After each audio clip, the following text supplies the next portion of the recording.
So we ready to go? Everybody got their mics on?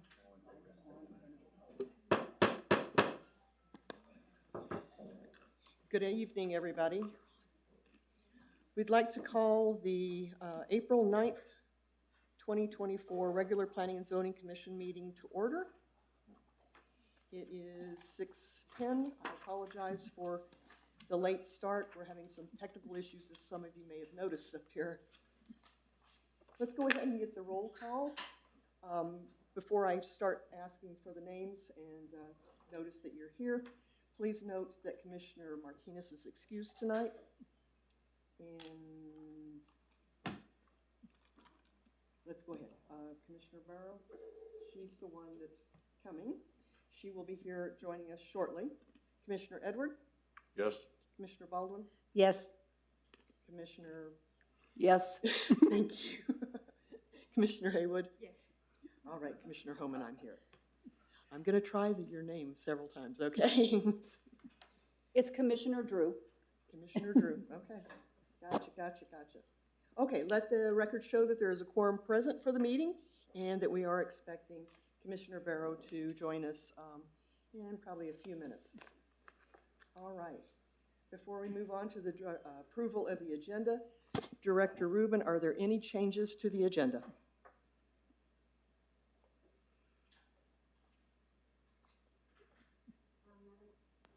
Madam Chair, there are no changes to the agenda. Thank you. Great.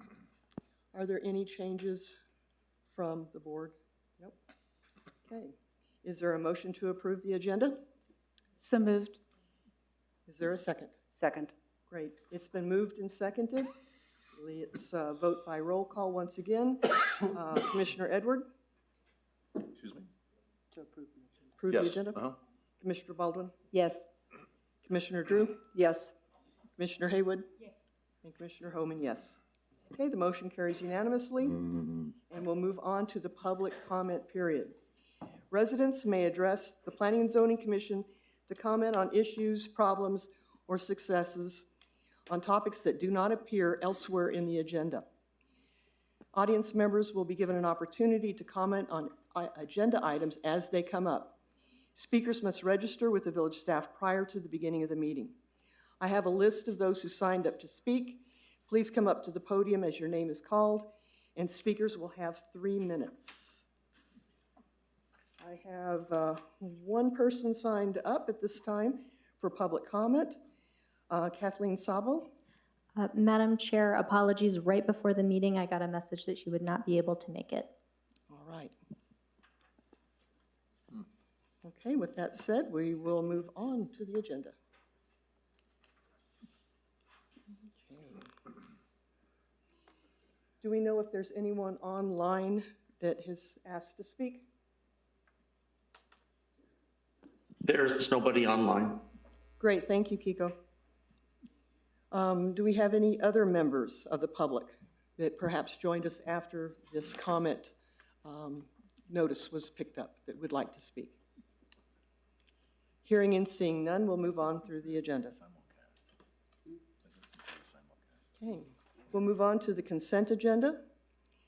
All matters listed under the consent agenda are considered to be routine and will be enacted by one motion. There will be no separate discussion of these items. If discussion is desired on any item, that item will be removed from the consent agenda and we will consider it separately. Are there any wishes to remove anything from the consent agenda? I don't believe so, and I believe, Madam Chair, that we have already approved the minutes, so I think we're good to go. How did we approve the minutes? Didn't we just do an approval of the minutes vote? No, we approved the agenda. My apologies. Okay. I make a motion to approve the minutes. Is there a second? Second. Okay, it's been moved by Commissioner Drew and seconded by Commissioner Haywood. With that, hearing no corrections to those minutes and the motion for approval, once again, this is a roll call vote. Commissioner Edward? Yes. Commissioner Baldwin? Yes. Commissioner Drew? Yes. Commissioner Haywood? Yes. Commissioner Homan? Yes. The motion carries unanimously, and we will move on. Next up is the public hearings and applications. Will all those who are speaking before the commission tonight on any of the items, please stand to be sworn in.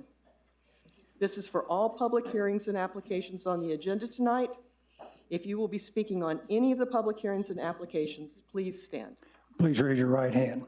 Do you swear to tell the whole truth and nothing but the truth under penalty of law? Thank you. Thank you, Mr. Chappell. Okay. So the first item we have is a variance request by Thomas and Mary McConnell for a variance to subsection 9.2.7, subsection C5A, limiting the size of a guest house to 1,000 square feet of heated floor area. The property is located at 1742 Dietz Place Northwest and is legally known as the Tracts E1 and E2 land division of a portion of Tract 39, MRGCD map number 31, and the westerly 14 feet of Lot 1, Block 3, Rio Grande Meadows. The property contains 1.513 acres, more or less. 23-06 SDP 19-01, and this is variance 2401. Are there any commissioners who wish to recuse themselves from this issue? Seeing and hearing none, we'll move on. Director Rubin, may we have a planning report? Thank you, Madam Chair. The item before you is a request for a variance from section 9.2.7 C5A, limiting the size of a guest house to 1,000 square feet of heated floor area. The property is located at 1742 Dietz Place Northwest, is zoned A1, and is located within the South Rio Grande character area. The owner is seeking a permit to construct a 2-story guest house addition to the existing home. The initial request proposed an 1,800 square foot addition. However, more recent adjustments to the proposal will result in a 1,692 square foot guest house, requiring a 692 square foot variance to the guest house size requirement. The applicant has been made aware that the village requires second floor areas to be limited to 60% of the first floor enclosed square footage, and that any future building plans would need to conform to this requirement.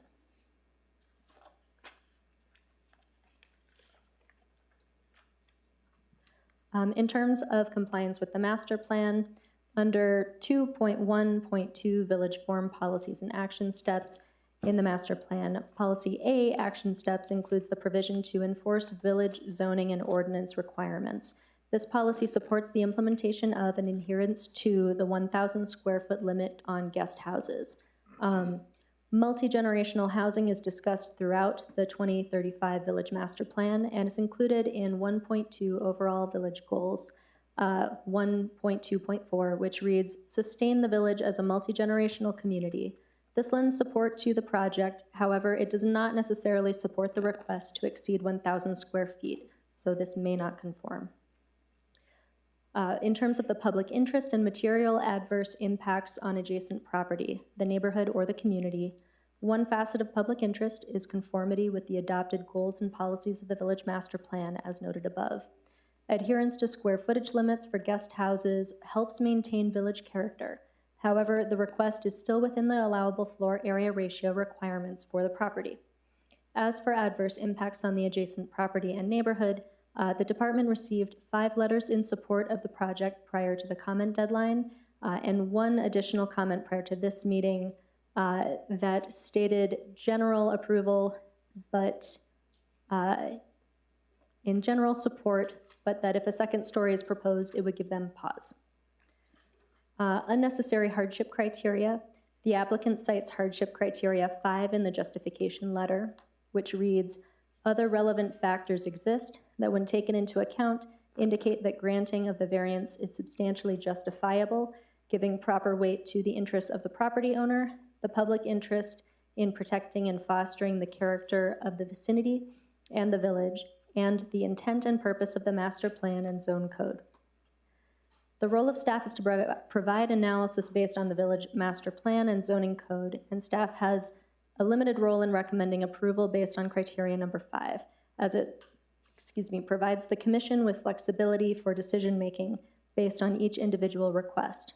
Staff cannot find that other factors exist that justify exceeding 1,000 square feet for the guest house. The onus is on the Planning Commission to determine whether this criteria is met, so staff finds that this may not conform. The department recommends denial of V2401, a request for a variance from 9.2.7 C5A, limiting the size of a guest house to 1,000 square feet of floor area, heated floor area in the A1 zone within the South Rio Grande character area, with the findings included in your planning report. Should the commission find that granting the variance request is warranted, findings and conditions, suggested findings and conditions are included in your planning report as well. And with that, I will stand for questions. Let the record show that Commissioner Barrow has joined us for this. Thank you. So with that now, are there any questions from the Commission for Director Rubin?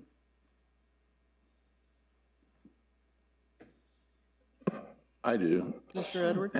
How does this, what do the covenants of the subdivision speak to? Madam Chair and Commissioner Edward, I'm not aware of the covenants. The village does not typically enforce covenants. That would be a private property matter.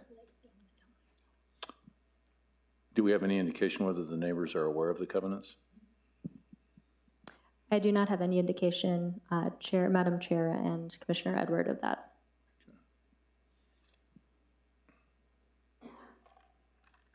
Are there any other questions from the board? Ms. Rubin?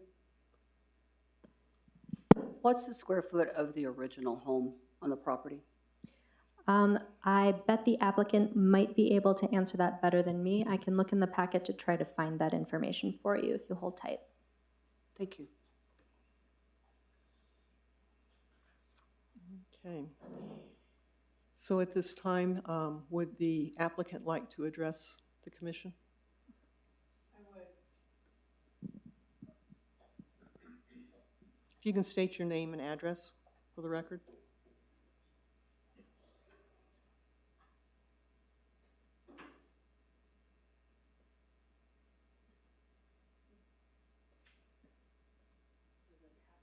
No, it's not on. No.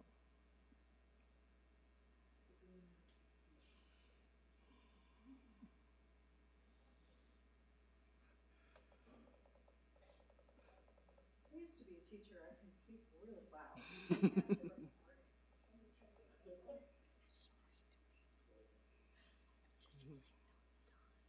Testing. I know, Ms. McConnell.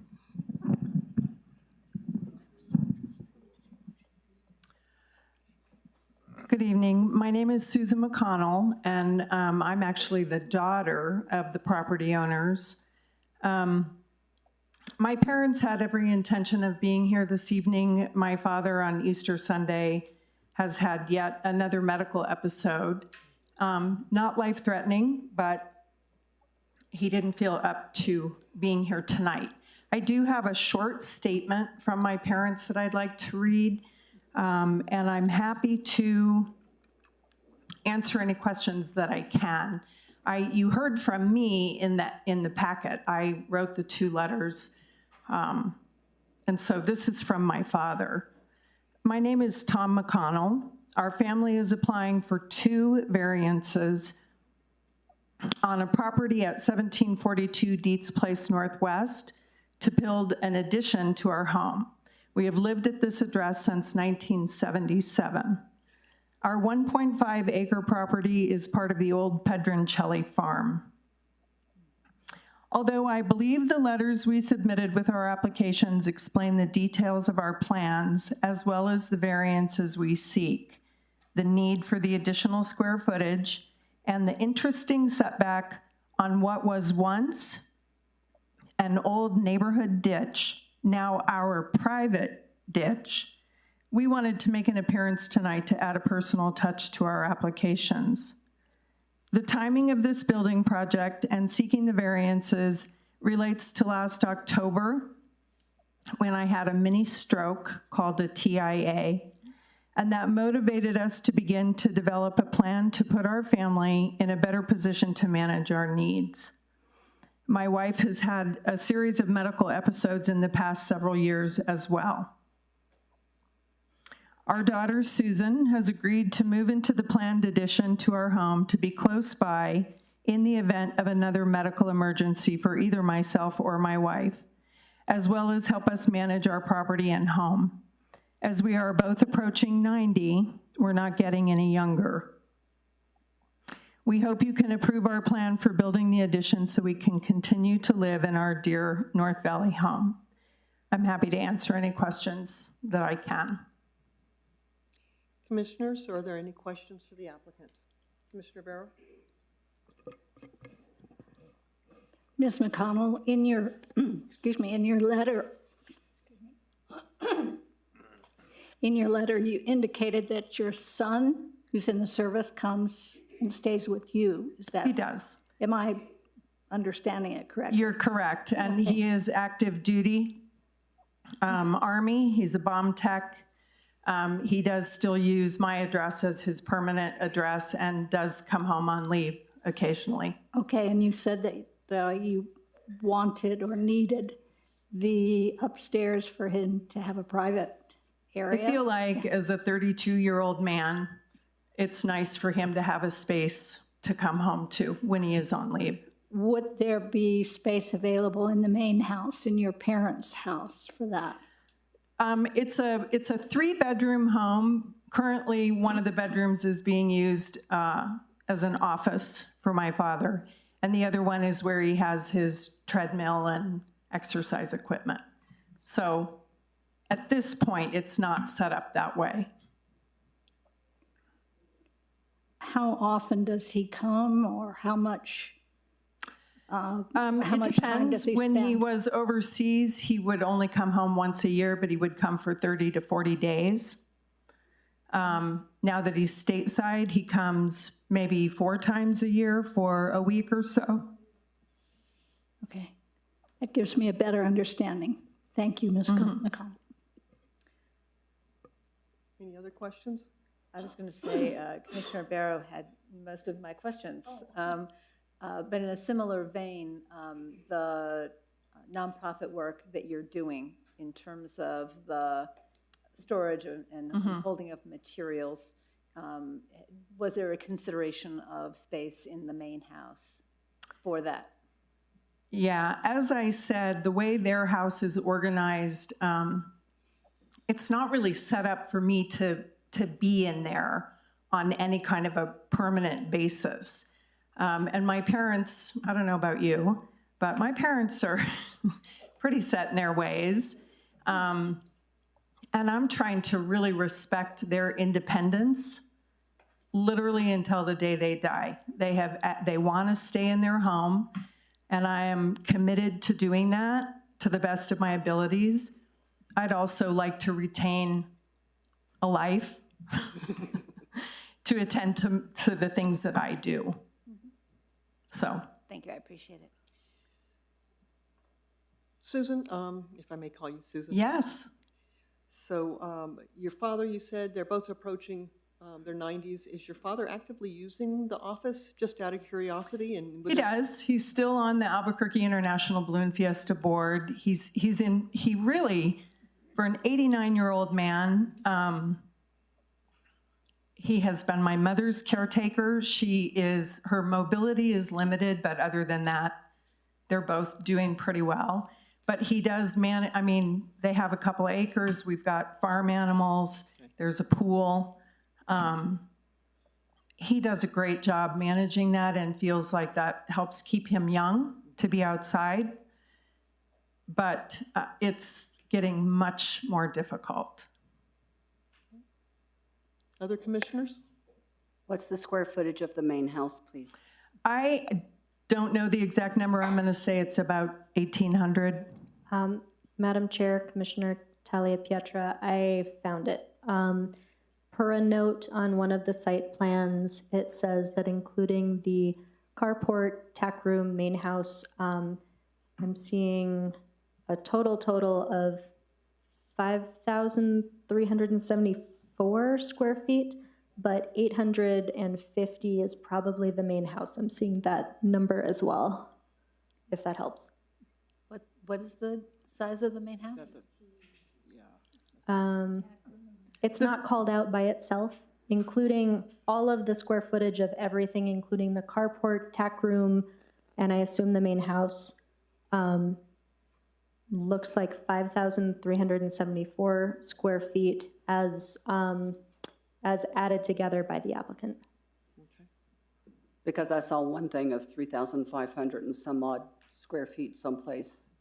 And I just, Yes, and that number may be adding well, maybe this is the new construction as well. I'm sorry, it's not called out very clearly. So no information was exchanged, apologies. okay, thank you. Any other questions from the commission? Is anybody currently living there that's helping them? Are you living in there, or are you the primary caregiver? I live about a half a block. I live in Albuquerque, but I'm just on the other side of the main drain ditch. So it's really like a half a block from their house, but they're Los Ranchos, I'm Albuquerque. And I'm over there probably 3 times a day right now. Okay. Half a block, okay. Commissioner Barrow?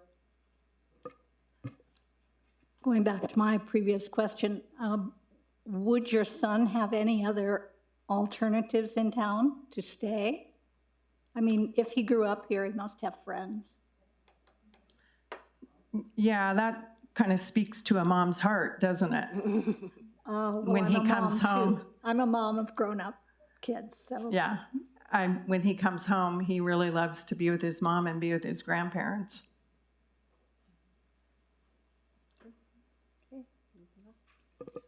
Okay.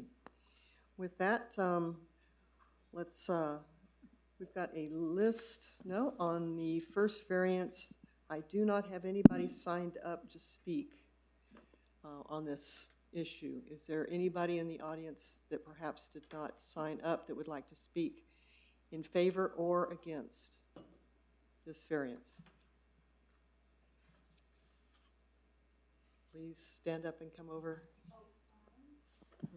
Madam Chair, before the applicant steps down, could I get your address for the record? My address is 4008 Amy K. Court, Northwest, Thank you. Albuquerque.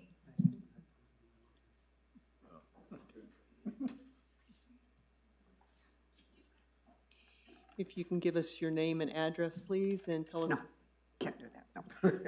Good evening. My name is Loretta Chavez Smith, 536 Chavez Road, Northwest, here in the village of Los Ranchos.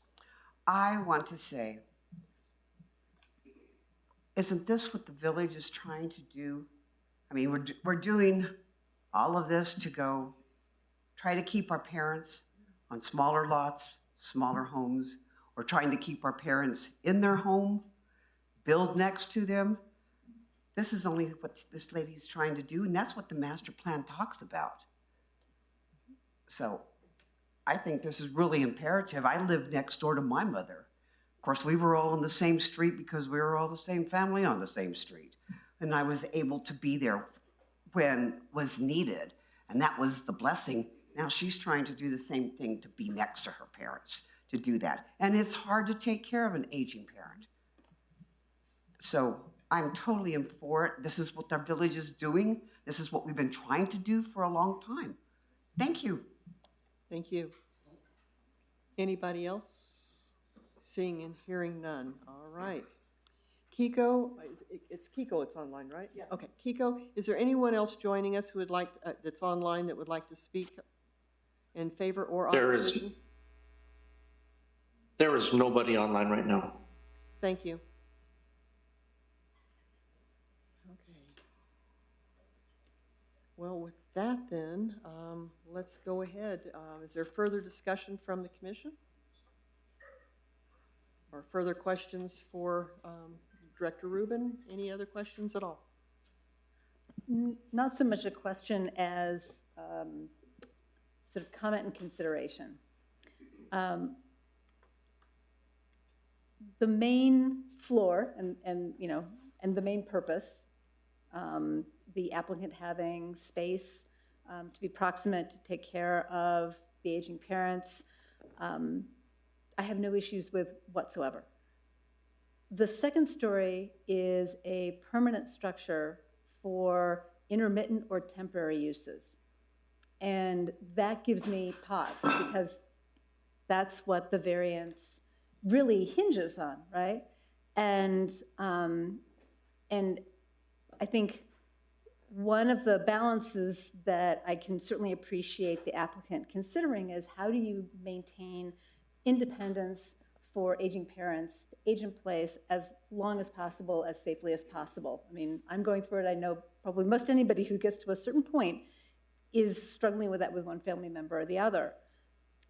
At the same time, that is the main house is a sizable home.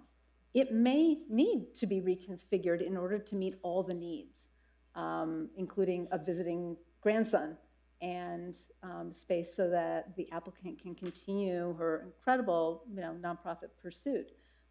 But the worthiness of those two things is not the same as justification for a variance on the additional square footage in the second floor.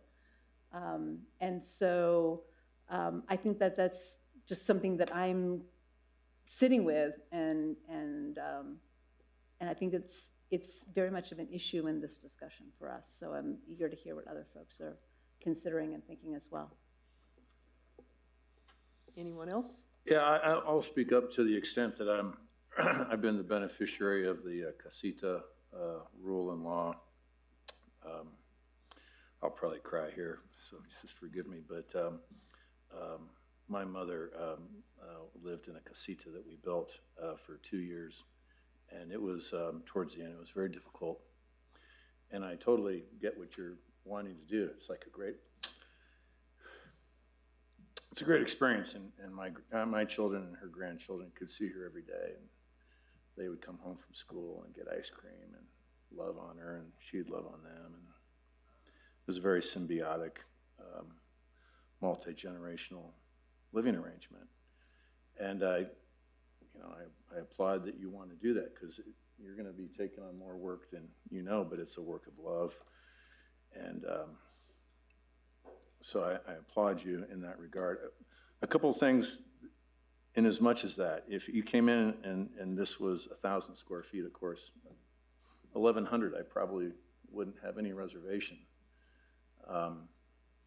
in the approval of it. But part of the reason we did that is we lived a half hour away from where we lived.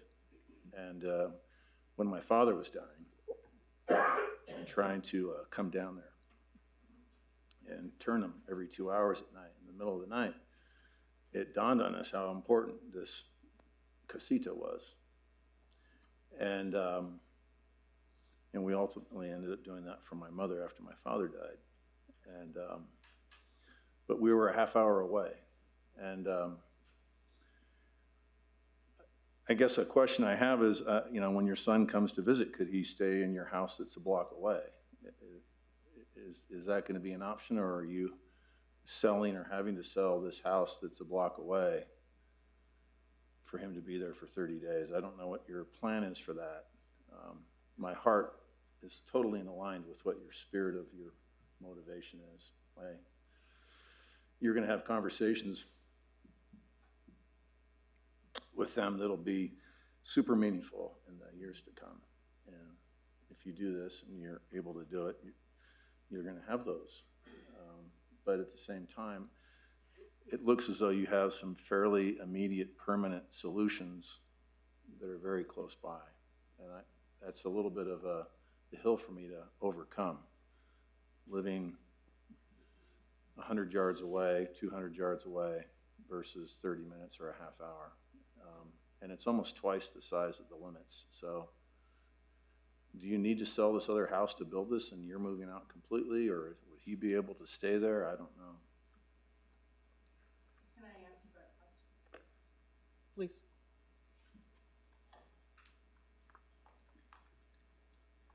I would be selling the home in order to finance the addition. Okay.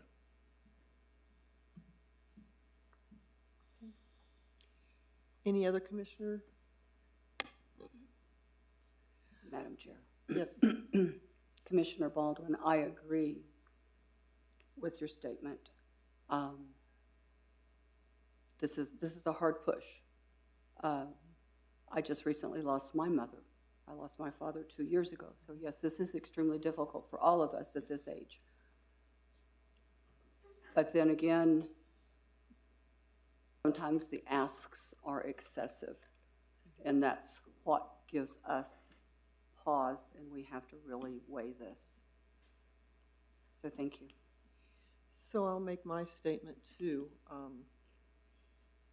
I totally, like my fellow commissioners, understand where you're at. I think looking at the age of us up here, we're pretty much all in the same boat you are.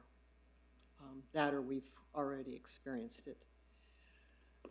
But we're talking about a regular size house basically being proposed instead of something that's just that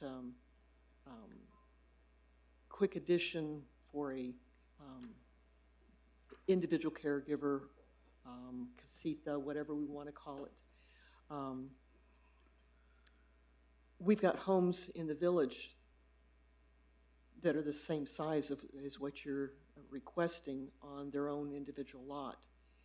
And, you know, I certainly am not looking forward to the passing of my own father, as well as, you know, passing of your folks, heaven forbid when it does occur. But then you've got a full-size house basically behind them at that point. And I don't know what your plan is, nor is it the purview of this commission to judge you on what your plan is at that point. But you'll basically have two sizable homes on one piece of property. And I personally, I can't support the ask. Like Commissioner Edwards mentioned, if it was a minor addition, 1,100 square feet, you know, something that was just barely over, I think we could support that. But something that's almost twice the size, I have difficulty with. Are there any other questions, comments? Okay, hearing and seeing none, is there a motion? I'd like to move denial of V 2401, a request for a variance from section 9.2.7 C5A, limiting the size of a guest house to 1,000 square feet of heated floor area in the A1 zone within the South Rio Grande character area with the staff findings. Second. Okay, it's been moved and seconded. Is there any further discussion before we vote? Seeing and hearing none, this is a roll call vote. Commissioner Barrow? Yes. Yes on the motion. Okay, and the motion is to deny. Correct. Commissioner Edward? Yes. Commissioner Baldwin? Yes. Commissioner Tagliapetra? Close. Yes. Commissioner Haywood? Yes. Commissioner Homan? Yes. All right.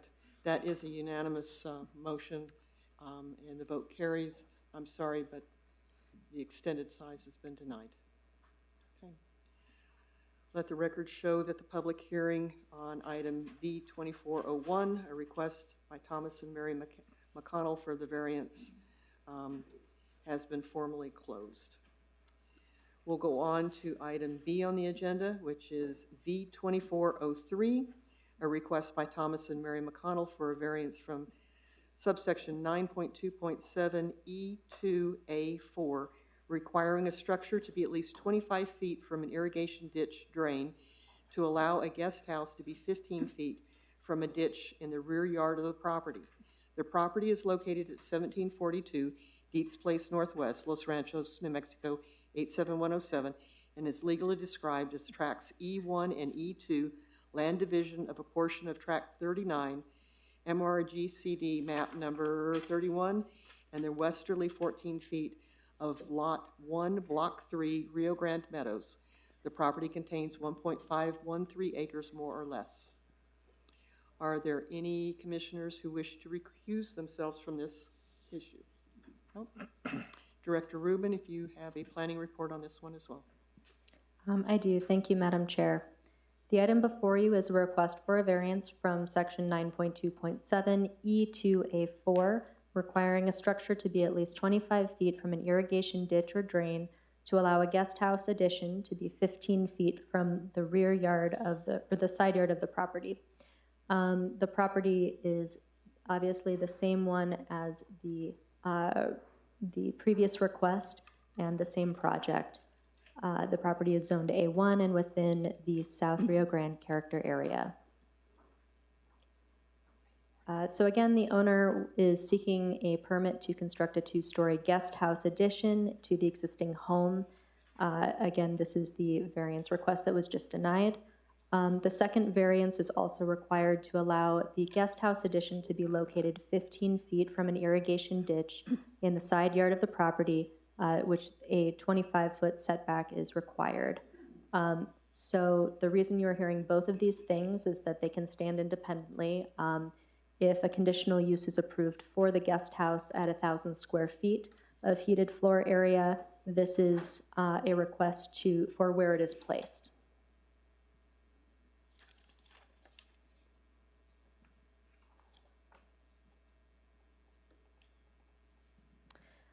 In terms of compliance with the master plan, under 2.1.2 Village Form Policies and Action Steps in the master plan, Policy A includes a provision to enforce the village zone ordinance and requirements. This policy supports the implementation of and adherence to the 25-foot setback requirements along the ditch, so this may not conform. Where ditches are concerned, the 2035 master plan focuses mainly on MRGCD public facilities for pedestrian use, irrigation, and the preservation of village character. Promoting and supporting agricultural activities is endorsed in the master plan, and maintaining ditches, both private and public, furthers village identity and sense of place, as cited further in the planning report. The master plan does include the following language under ditches goal. In recognition of the importance of the ditch irrigation system to the village and of its uses, primarily for irrigation, but also for multimodal recreation and greenery, the goal is to preserve and enhance the ditch irrigation system. Policy A, support the preservation and maintenance of the ditch system throughout the village. Policy B, recognize the range of ditch ownership and balance the uses of the ditches with respect for adjacent property, owner privacy, and safety. Policy C, coordinate with appropriate agencies and landowners in preservation, maintenance, and education efforts. Previous planning and zoning directors have interpreted the 25-foot ditch setback requirements in different ways, including the interpretation that the requirement only pertains to public ditch facilities. Current staff have been using a literal interpretation and have hoped to bring forward text amendments to clarify the language in the future, particularly as it is not the same in every zone. A 15-foot setback is not likely to cause issues in terms of use or maintenance to the private ditch turnout, particularly based on the fact that the existing dwelling unit is closer than 15 feet from the ditch in certain areas with no adverse impacts. Based on these factors, the department recommends that the request may conform in terms of ditch preservation as discussed in the master plan. In terms of public interest, there were, I believe, 6 letters in support of the project prior to the comment deadline, including the previous one that stated some hesitation with the second story. For unnecessary hardship criteria, the applicant again cites hardship criteria number 5. The applicant states, in order to preserve the aesthetic for the whole property, the building design maintains the south wall of the original house as the south wall of the addition. As indicated, we intend to match the new addition to the original house in every way. The Commission does have some flexibility in interpreting hardship criteria number 5 as applied to each individual request. Staff cannot find that aesthetic factors meet hardship criteria number 5.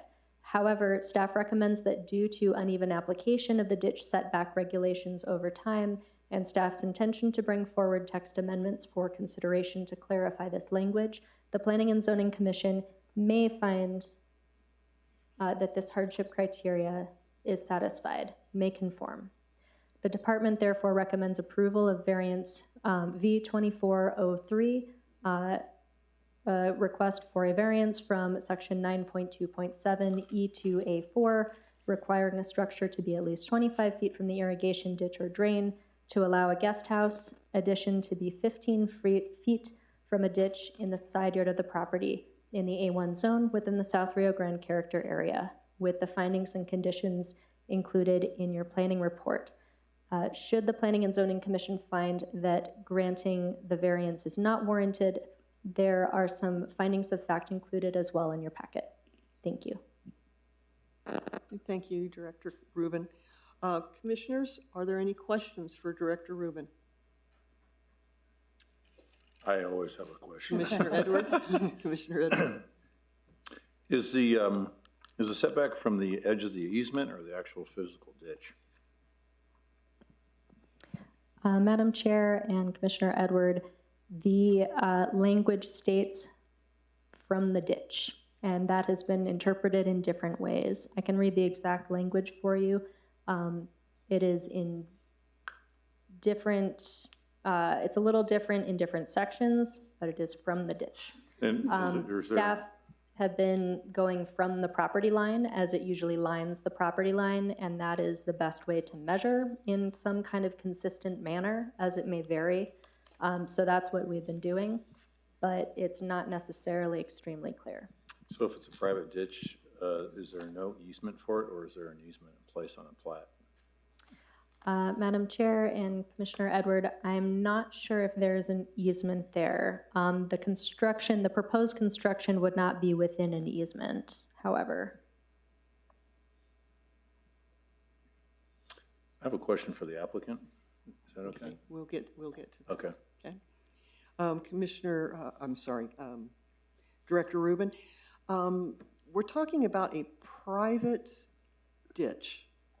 Weren't the rules written in regard to a public ditch? Madam Chair, I believe that may be the case. That is not how it's written, and I was hoping to, again, bring forward some text amendments to provide more clarity. In other sections of the code, it does mention MRGCD facilities. Again, due to a variety of factors, including the political climate, I'm interpreting everything as literally as humanly possible, with the hope to further clarify in the future. Okay. So do we know this private ditch, does it truly only serve their property? Madam Chair, that is correct. It serves their property and irrigates the rear, and I believe the applicant can speak to that as well. Great. Are there any other questions for Director Rubin? I have one. Ms. Rubin, and this really isn't a question.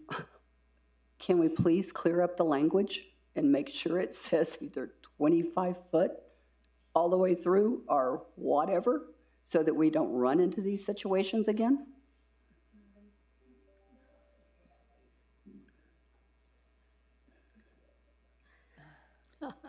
They don't like you today.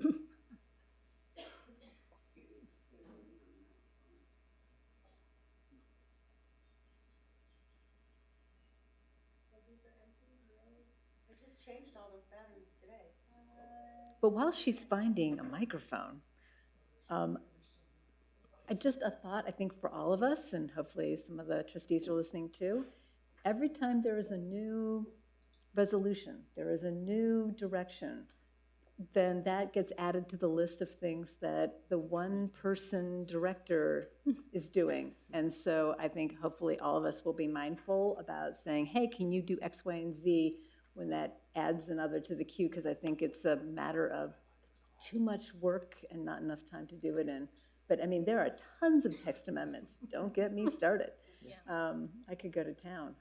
We really need an overhaul, and that is going to take a lot of time to work through. But we do need to keep track of them. Yep. Commissioner, Director Rubin? Person has.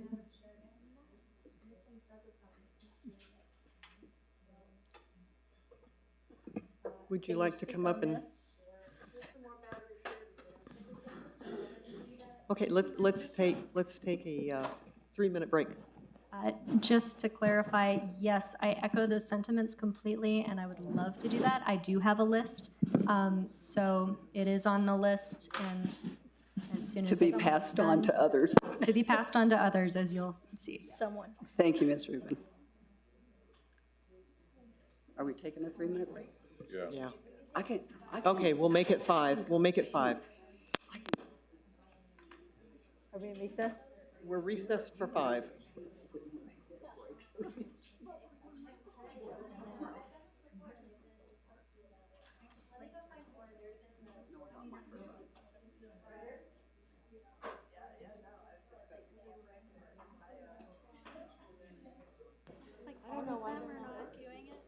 One, two, three.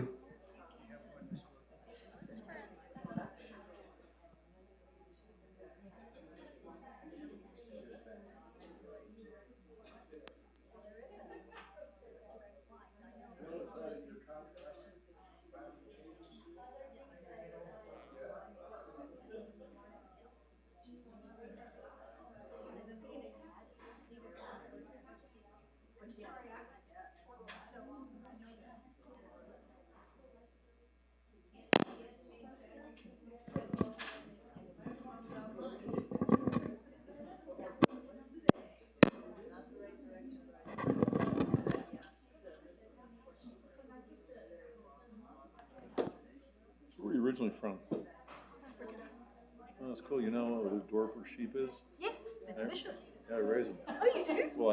Well, I buy them, I buy the lambs, raise them in the orchard. Where do you get them from? A couple guys here.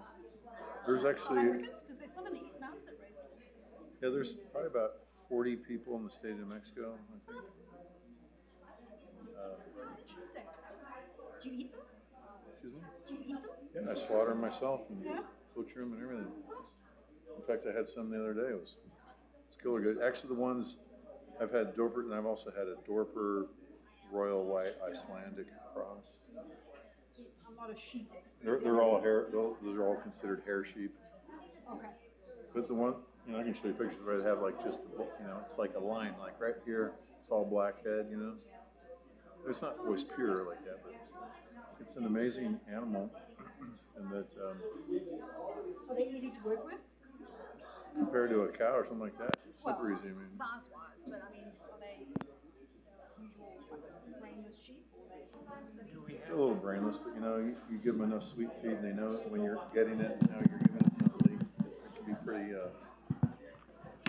1, 2, 3, 1, 2. So do you do it like on a commercial, well, not a commercial, but I mean, you do it to sell or you just do it for yourself? Just for I us. did, thank you. I mean, I'll sell the animal, and somebody does their own slaughtering. Yeah. What are we talking about animals? We're talking about, she's from South Africa. I was talking about some of the sheep or lamb that I raise in my orchard. Or it's a South African breed.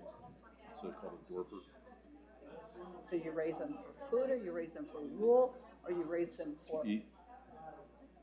It's okay. 1, 2, 3. I just don't. It's okay. I don't I eat tell you, if lamb. I fed it to you, you wouldn't think it's lamb. It tastes like beef. Do you know, I'm just, But that, it needs to be meat. No, it has lamb taste, but in a stew. Lanolin, that's the whole point in having it.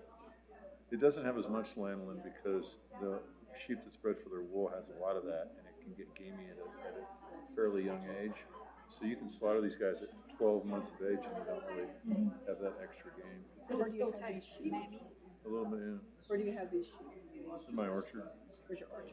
on Applewood Lane. Yeah, I don't mean, that's why I asked. Applewood Lane, that's a Guadalupe. Yeah, for Guadalupe between Chamisal and Pueblo Solano. Drive by there. I have a client on Charles. What kind of orchard? Apple? Apple and cherry. You should go by right now. The cherry blossoms are beautiful. Oh, they've got to be Cherry? beautiful. They're done. Apple. You still got cherry blossoms? Oh, yeah, I don't, my apple blossoms really haven't come out yet. All right, let's reconvene the meeting now. Okay, are there any other questions for Director Rubin from the commission? Okay, hearing none. Can we hear from the applicant again, please? If you please give your name and address once again. My name is Susan McConnell.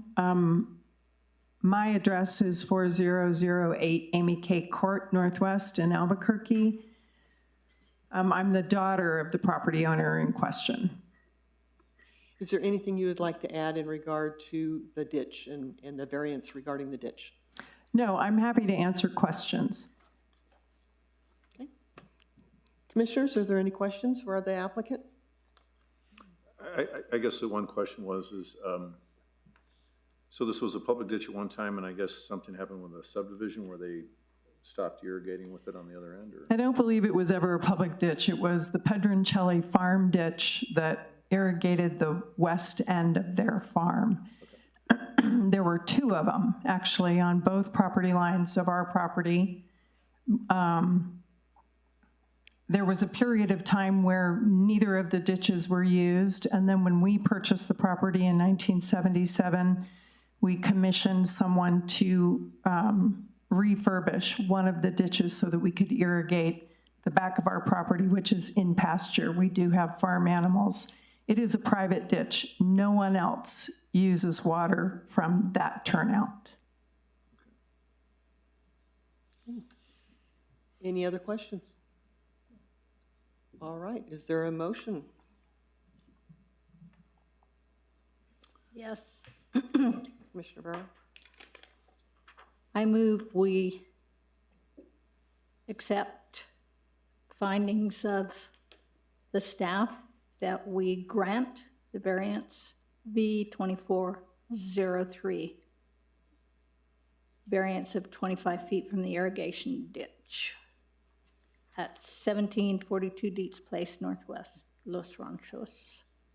And that's with the findings and conditions cited? Yes. May I offer a friendly amendment to the motion on the conditions? The second condition references the second story, and so that one should be struck since we already have resolved that issue. So everything but the second condition.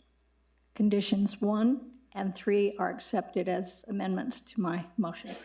Thank you. So is there a second? Second, Great, as amended. as amended. Perfect. Any further discussion on the motion?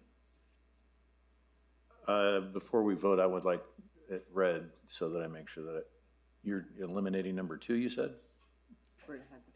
So the motion is for support approval of the variance request V2403 with the findings as stated by staff in our packet and conditions 1 and 2, which can, 1 and 3, I'm sorry, 1 and 3, which condition 1 is the variance is approved to allow the proposed guest house addition to be 15 feet from the irrigation ditch in the side yard of the property. And when we say the proposed, we're back at the conditional, maybe we shouldn't be saying as proposed, because the proposal in the first was, Madam Chair, just for this variance, it would be as proposed. Granting this variance would not allow the first variance that was denied. Right. So it would only be pertaining to any structure built in terms of this project for this setback, Thank you. not to exceed this square footage. all right? And then with condition 3, the approval of a conditional use permit is necessary to build prior to the building permit approval, okay? So this will allow the building to be Yep. within that 25 feet. So it'll be at the 15. Okay? Okay, this is a roll call vote. Commissioner Barrow, Yes. Commissioner Edward, Yes. Commissioner Baldwin, Yes. Commissioner Tagliapetra, Yes. Close. Commissioner Haywood, Yes. Commissioner Homan, yes. Okay, the motion carries unanimously. Let the record show that the public hearing for V24-03, request by Thomas and Mary McConnell for variance from subsection 9.2.7 E2A4, requiring a structure to be at least 25 feet from an irrigation ditch or drain to allow a guest house to be 15 feet from a ditch in the rear yard of the property is formally closed. Thank you. Okay. With that, we'll go on to the next item, item C, which is a conditional use, 24-02, a request by Pete Marquez and Sean Halawa? Halawa, okay, thank you. Agents for the 411 Equipment LLC for conditional use approval for auto sales as allowed by subsection 9.2.12B. The property is located at 7324 4th Street Northwest, Los Ranchos, New Mexico 87107, and is legally described as Track B2A, plat of Tracks B1A and B2A, lands of Giant Industries. The property contains 1.6725 acres, more or less. Are there any commissioners who will recuse themselves from this item? Seeing and hearing none. Director Rubin, may we have a planning report? Thank you, Madam Chair. The item before you is a request for a conditional use approval in accordance with Section 9.2.12B to allow auto sales. The property is located at 7324 4th Street Northwest, is zoned C1 and A1 agricultural residential, and is located within the 4th Street character area. The applicant is seeking conditional use approval for auto sales for municipal vehicle and equipment, fire trucks, street sweepers, sewer trucks, environmental equipment, fire equipment, litter equipment, and other municipal heavy equipment and apparatus. The customer base for the business is primarily government agencies. As shown on the provided site plan, vehicles and equipment will be stored outside the north and west sides of the existing 10,700 square foot building. May I interrupt you for just a minute? We may Absolutely. have made an error. Susan McConnell, will you come back for just a moment? And may I have a sidebar quickly with Mr. Chappell? I neglected to ask for public comment on that. Conditional approval. use. I think it's over if anyone would like to comment on it. I think they should have stood up and asked for the comments, but if there's anyone that objects and would like to comment, you can reopen it if you would like. Fellow commissioners, what do you feel is the proper action? Should we reopen? I think if somebody showed up and took the time to sign up, then we should give them an opportunity to be heard. And my great, You might ask if there's anyone who would like to comment on the variance relates only to the Ditch. variance of the 25 feet. Is there anybody that was wanting to speak? Because everybody that's on here, there were four, no, it is?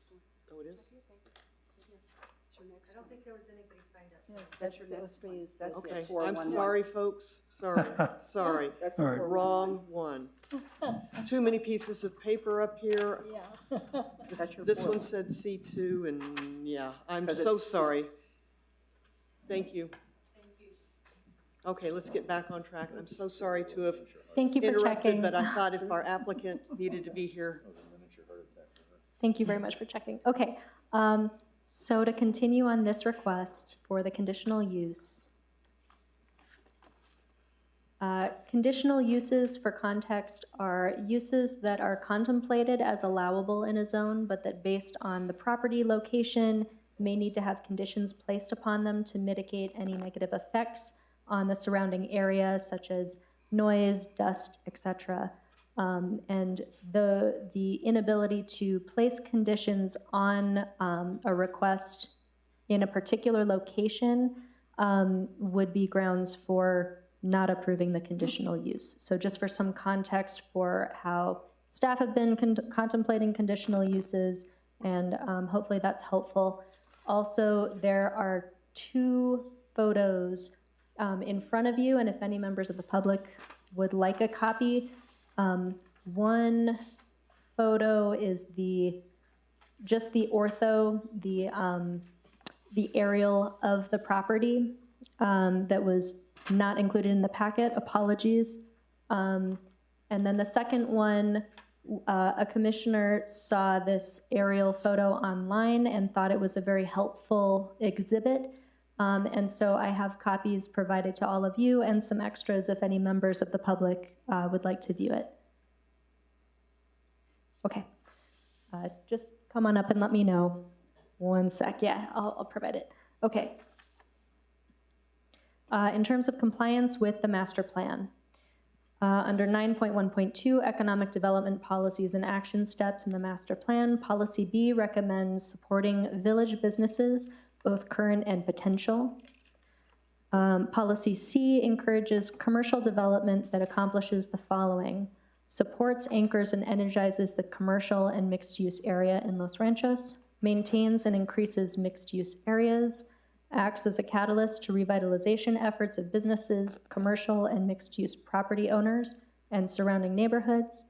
It helps to build a sense of community that reinforces and serves the diverse character and needs of the village, and creates a dynamic commercial environment that reflects the character of the village and integrates a variety of businesses and commercial activities. So I wanted to include all of those in there for your consideration. Subject to specific conditions. So although conditional uses enumerated within the zoning code are expected, anticipated land uses and property activities in the village, some aspects of those businesses may be unfavorable to the neighborhood or area at large. Noise, odor, dust, vibration, etc. May conform. Another application within 6 months is one of the criteria. An application for a conditional use for the same property has not been filed within the previous 6 months, and that does conform. The department recommends approval of conditional use 24-02, a request for a conditional use in accordance with 9.2.12b to allow auto sales in the C1 zone for the subject parcel within the 4th Street character area with the findings and conditions included in your planning report. And I believe findings for denial are also included for your review. And with that, I will stand for questions. Director Rubin,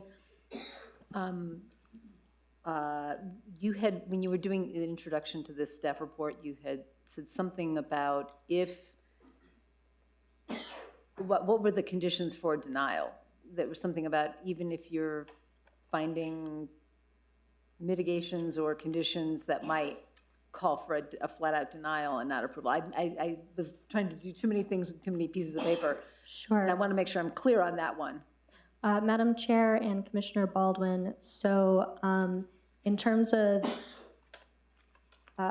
conditional uses in general, so one of the reasons that an application can be denied or approved is based on whether any external factors that might harm the surrounding properties could be mitigated through conditions.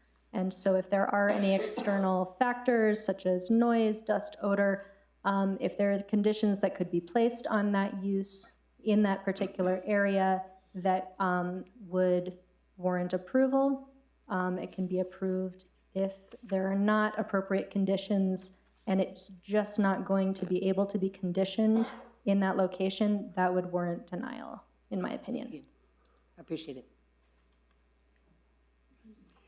Director Rubin, on the new map you've provided, is the new proposal for it to go all the way back to where it is listed now, which is not in alignment with our condition? Our condition says 300 feet. Correct, far Madam beyond Chair. This is the entire property that I included in the image, so that's just selecting the entire property. This activity would only be able to occur in the C1, the front portion of the property, approximately 300 feet. You can see that in the, And that does include the entire building on the site, doesn't it? It includes the building, Yeah. yes. you can see that on page 92. And the layout of the proposed areas of use is in the applicant's letter in the packet. Yeah, I saw.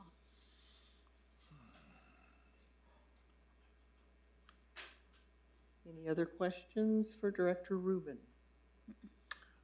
I don't know if this is for you, Director Rubin, or if it's for the applicant. I mean, what's in the building there now, and what have the historical uses been?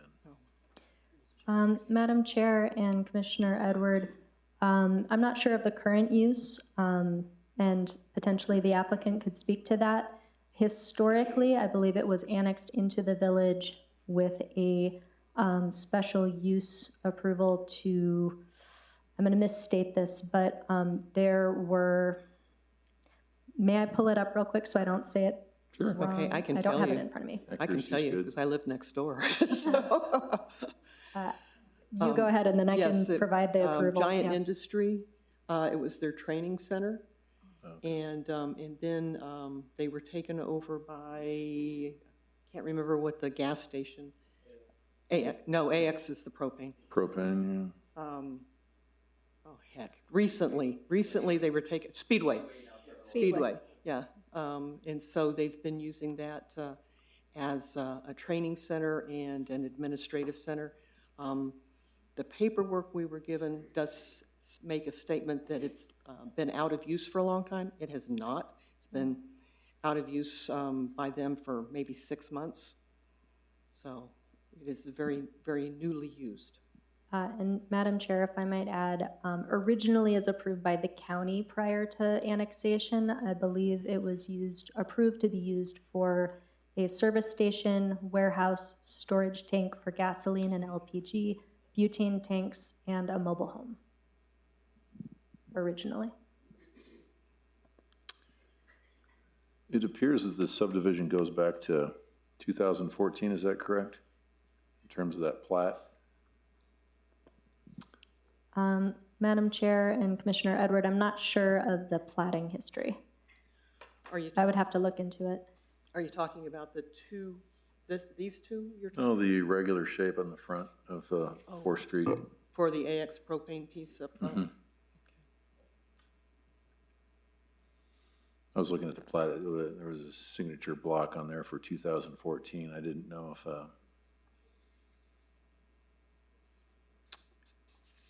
it doesn't, I don't know if it really matters, just clarifying it. I'm not sure if I could speak to how it's been changed over time, or what that change was at that time. Any other questions for Director Rubin? I'd like to listen to the applicant. Then we can have the applicant come and speak to us, or a representative of them. Mary, where do you, which house is yours? We have all the property on this one, all the way back. Oh, okay. Okay, thank you. Oh, okay. Yeah, it's easier to see on this one. Hello, I'm Pete Marcus. I reside at 216th Street Southwest, Albuquerque 87104. And I'm joined with Good evening, Commissioners. I'm Attorney Sean Hollow. My office is at 1304 Central Southwest, and I'm a real estate attorney by trade. Hey, can you tell us a little bit about your application, please, and what what you're planning on doing with the property? So our business, 411 Equipment, we sell fire trucks, street sweeper, sewer trucks, municipal equipment. We service them and sell parts for those. So our customer base, 99% of our customer base is governmental, state, county, federal, and local government. So what we plan on using the business for is to store equipment as we service and to have a place for our apparatus when we come in and prep them for sale. So we're not a typical auto sale dealership. We don't have vehicles out front. We don't have vehicles in the yard for people to come pick out. Most of our trucks are built to order, or we have a rolling backlog. So these trucks come in, we prep them, and then we deliver them to the end users. We will have apparatus in the yard that we store at night because we're servicing these apparatus. They're large equipment, expensive equipment. We typically fence it, secure it, so that this equipment can't be or prevent any mishappenings. And it's the regular tasks you would see with a service department. You know, we have mechanics, we have sales staff, and we have administrators. So that's a very large building. What do you plan on doing with inside the building itself? So there's shop and there's office. So some of that office is not going to be utilized immediately. It's about 6,000 square feet of office space and 4,500 square feet of service space.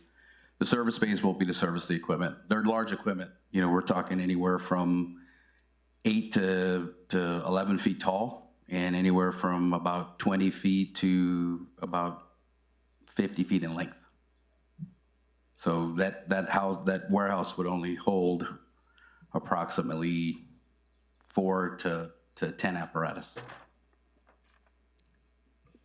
Commissioners? Commissioner Barrow? Yes, I have several questions. Okay. Like most of us, I drove by there. Am I correct that you do not intend to purchase or make use of the old gas station? So that's owned by somebody else. So that gas station is owned by that propane company that's to the north of the property.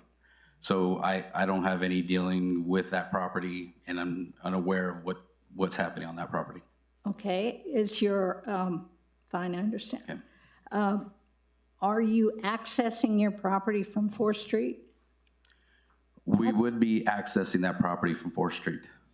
And so some of these great big, high, long pieces of equipment come in on off 4th Street? Correct. And they're dealt with right there in that forecourt? They wouldn't be dealt with there. There is a yard. So if you're looking at that, I don't have a map on the property if I can get one.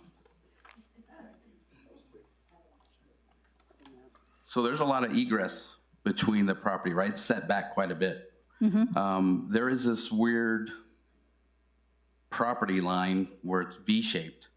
And then there is a large easement on the south side of the property. I want to say it's 25, 30 feet wide. And then there's an easement actually on the left side as well, which must be some kind of arrangement that was made with a propane company years ago. It So that looks like a easement- little road there. It looks like a road. There's really not a road there, but I think it was access so their trucks can get to the back of that property. So if you look on the So map, they can fuel the propane tank yeah. in the back. So the propane company needed access. They have a road now on the north side of their property. There's an access road there now, but, yeah, okay, thank you. So that easement that's diagonally shaped on the survey shows that easement that would allow that propane company access through that property. So they basically had 2 access points. Okay, I'm concerned about the amount of heavy traffic coming from 4th Street into that forecourt. So our traffic is very limited. Well, I'm sure, but it's big when it comes. Oh yeah, they're big. So the equipment, we sell on average about 80 trucks a year. Some of them are small pickup trucks. So that's on an annual basis. Some of these trucks that are come in for service, they are larger trucks, but there's a lot of space there. There's plenty of room for a truck to come in through there and not impede into any of that residential area that's to the south of the property. I do know that there's an easement here. So in talking to the previous manager that was managing that station, he said the only complaint he'd ever get was some trucks would come in here and park on that side of that property. So we plan on a huge investment on this property. One, there is no irrigation on 4th Street. You guys don't have storm drains. So I'm assuming you guys, as residents here, probably deal with puddles when it rains. You probably have ponding everywhere. So one of the initial things that we're gonna do is repaving and getting an engineer to redesign that property because all that is dirt in there as well. So by repaving and putting concrete in there, that's gonna prevent track off. Track off is when a truck goes into a place where there's mud and they drive out and they leave mud and rocks everywhere. So we've got plans to prevent and to be a good neighbor and to prevent track off from coming off the property. Put signage to prevent people from parking. I can't control where people park, but I can try to at least help keep them away from parking and disturbing the residential area.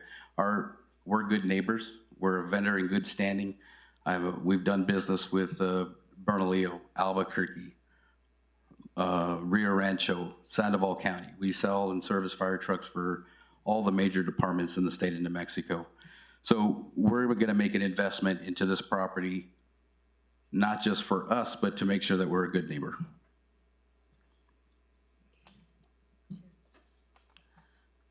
Couple of additional questions and just to get clarification. In your letter, you referred to a warehouse off-site.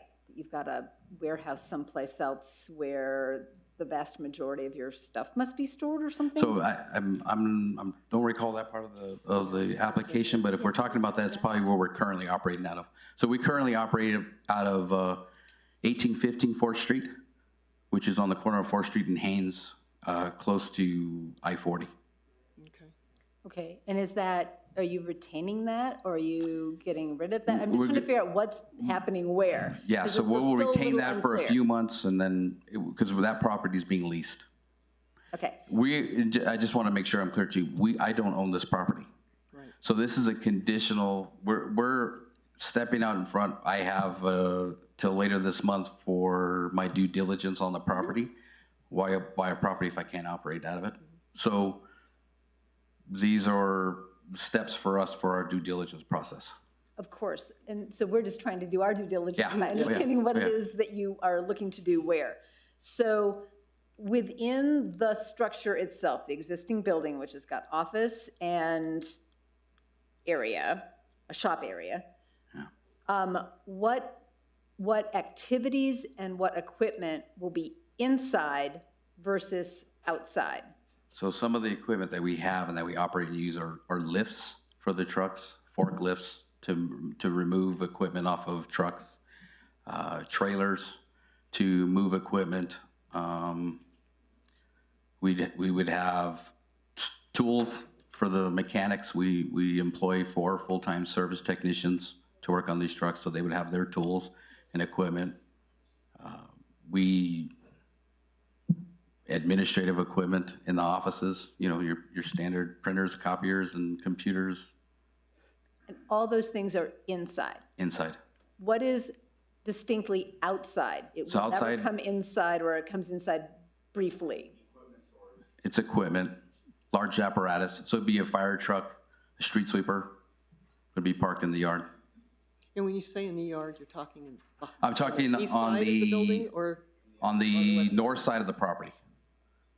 And then there's some area there on the east side as well. That's between the other warehouse. So that other warehouse would just be for storing parts, storing, stuff that would normally be in our parts department overflow items. There's 2 buildings that are on the very east part of the property. So, follow, another question. The access on Fourth, there is currently a curb cut. Given the size of the vehicles that you're talking about and turning radius, do you anticipate expanding that curb cut, reducing that curb cut? What is the? I don't believe there's a curb There's no curb. on that whole section. There's no No curb. curb whatsoever? I thought that that's how you get the trucks in. No, there's, Just the side, it yeah. hasn't been made yet.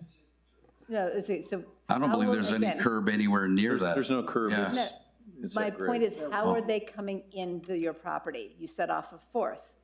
Correct.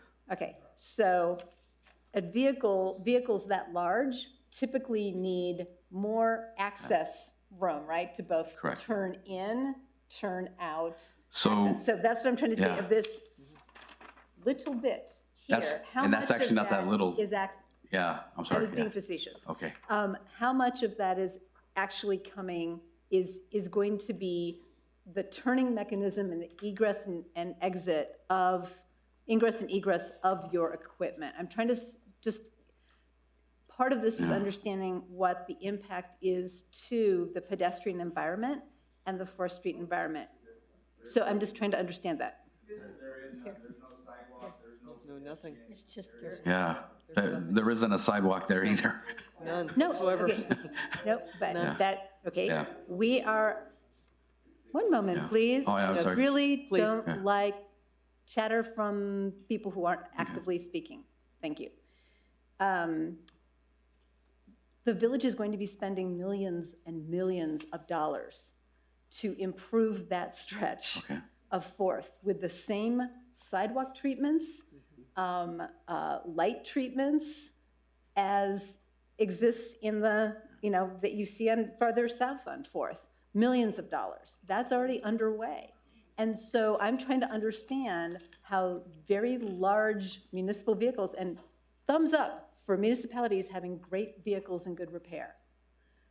The question is, how is this conditional use going to intersect with the other existing village plans? And that's what I'm trying to understand when I'm talking about, when I use the term curb cut, it's about access and egress of very large equipment. So help me understand that, because I want to understand what it is you're proposing to be able to provide good feedback. Correct. One, I can't comment on a project I'm not aware of on that curbing, but I can tell you with the property that we have now, it's about a 25-foot wide section, 20 to 30 feet wide to get into the property.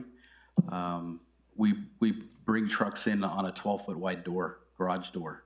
So 12 feet would be ample. I mean, if we were involved in that project, we'd probably ask for 30 feet, driveway. Thank you. Yeah. Additional questions? Would you like to go? Hi, Yeah. Hello? I have lots. Okay. Just to talk about Fourth. Okay. Fourth will start construction January, February this year. It will be down to 3 lanes, a center turning lane and a north lane and a south lane. And there will be drainage there, and there will be sidewalks in front of your property. I mean, See what I've done for the city already? Just kidding. yeah, that and another Yeah. 10 million. Yeah.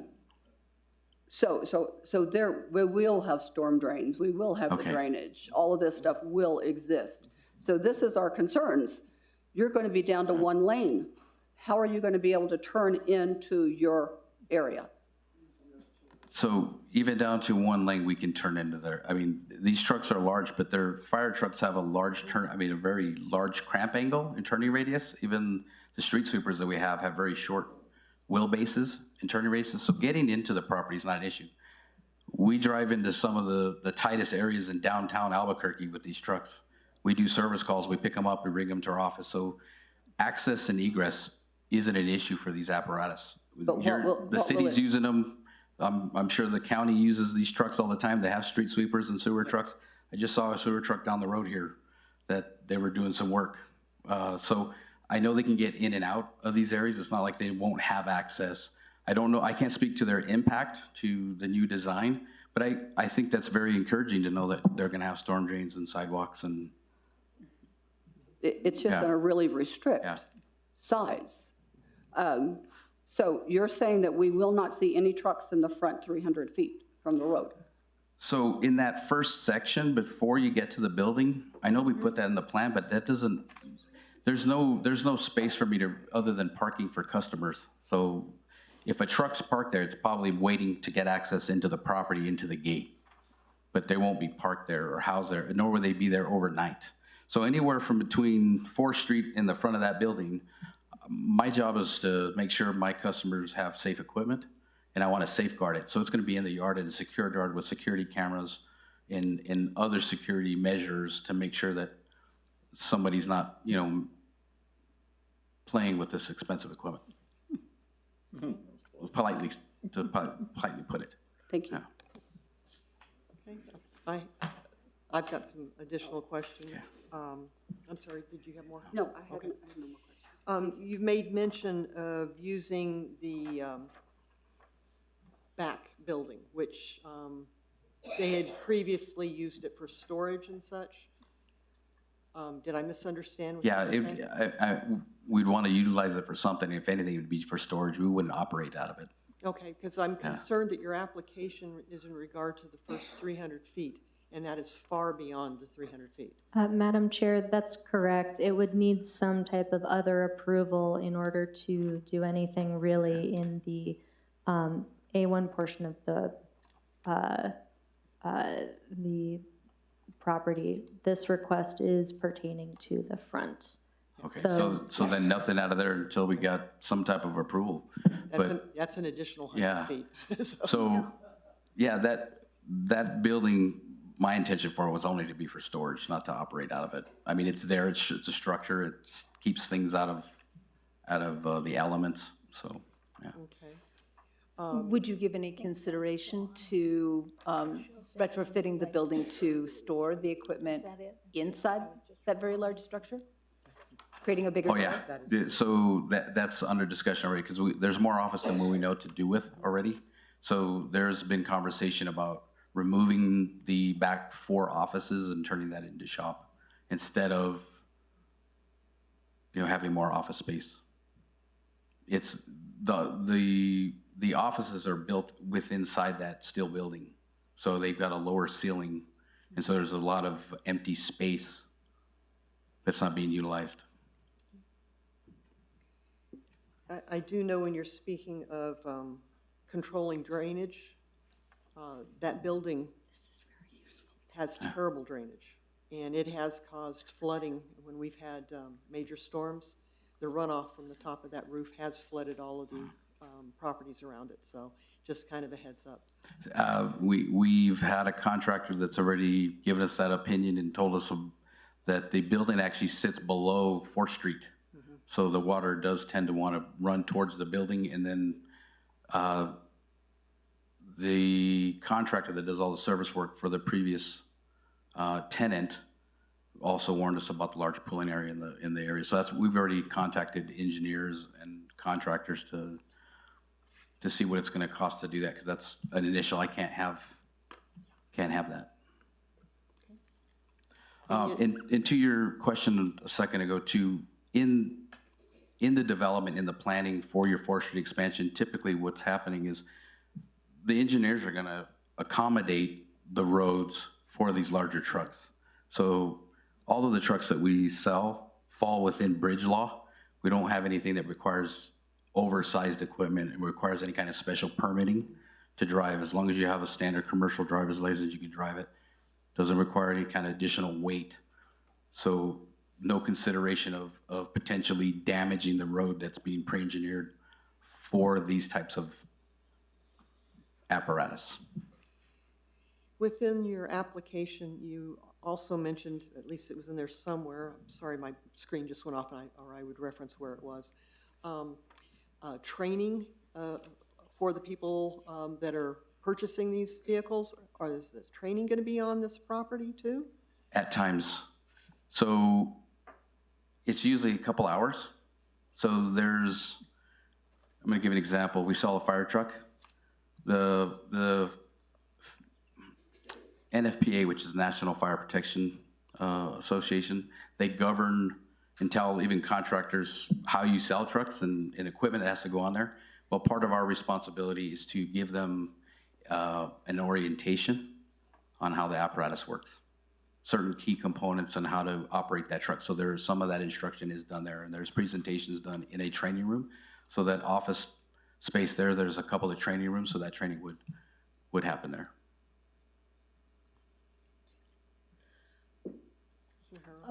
Where do you anticipate customers to park? So initially we thought we'd be in that front area, but it just doesn't make sense. It just doesn't. So the area that we're fencing in that would be to the north is where we would have them coming in and parking, and we put customer parking in that gated area. That front area really just is going to be probably temporary parking. There'll be parking spots there in the very front, but there's almost no usable space with all of the easements that are there, and so we don't want to impede on that. So there will be parking available at the very front of the building where there's parking spaces now, but no additional. Okay. As is sometimes the case, the ordinances of the village indicate certain things are allowed or certain things aren't allowed, and things have been, grandfathered or sort of continue on until there's an opportunity to reconsider it. So I just want you to be mindful that the off-street parking regulations for the C1 do say that parking cannot be located between the front of the building and the public sidewalk. So you may want to consider your design, even though there are those spaces right up against the building. That is, I'm literally reading it from the code. So there can't be any parking, like in where the vehicles are parked in this overview picture? Parking cannot be located between the front of the building and the public sidewalk is what it says. So obviously that there's interpretation that has gone on, and I'd love to hear what. Yes, Madam Chair and Commissioner Baldwin. So my interpretation of this section is that a lot of things exist and can continue to exist until changed. I think screening, if applicable, is something that the applicant may be able to do in terms of fencing in. That sounds like it's in alignment with your plans. But this is highly taken into consideration with new construction. And that would be a requirement with new construction if the site was to change. With the use changing in the existing building, this isn't something that I've been interpreting that needs to be changed on the site. There is a following clause to that about screening. So that's what I was keeping in mind, that with new construction, that would be a consideration.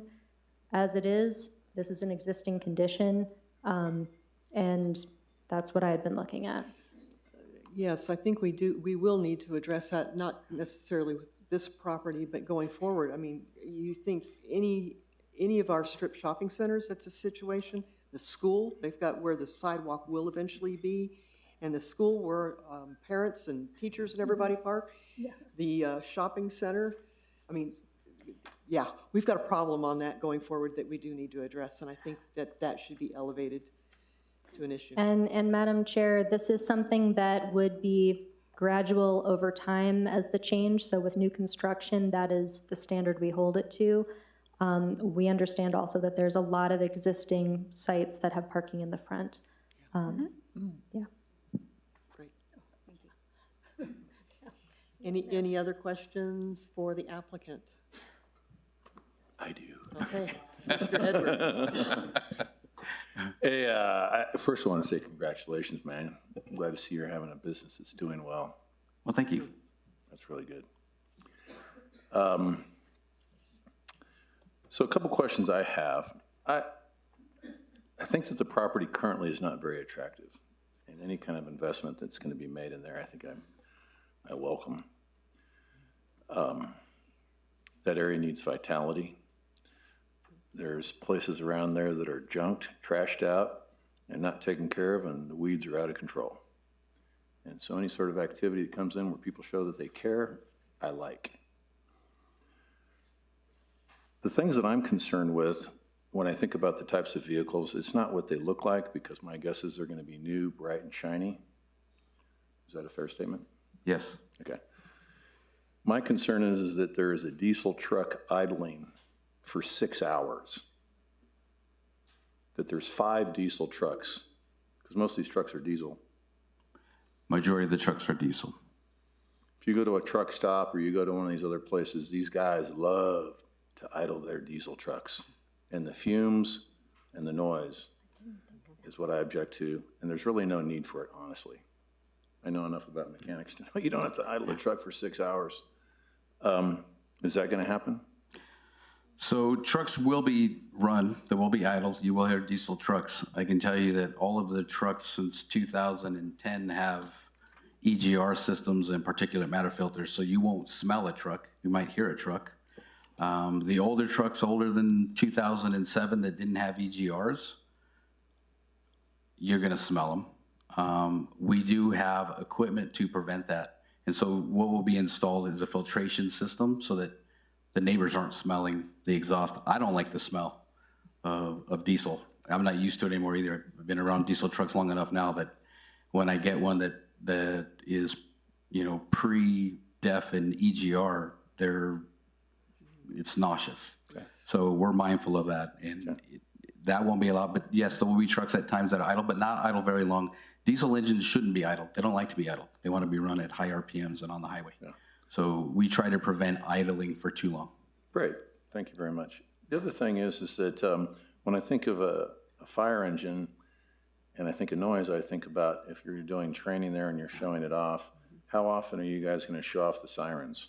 So the sirens do get used, but not as often as you think. Anytime someone gets a new fire truck, the first thing they want to do is turn on the sirens and lights. So that does happen. It doesn't happen very often. Most of the work that we do in our shop, the vast majority of it is electric work. So we don't, the diesel work is a very small minority.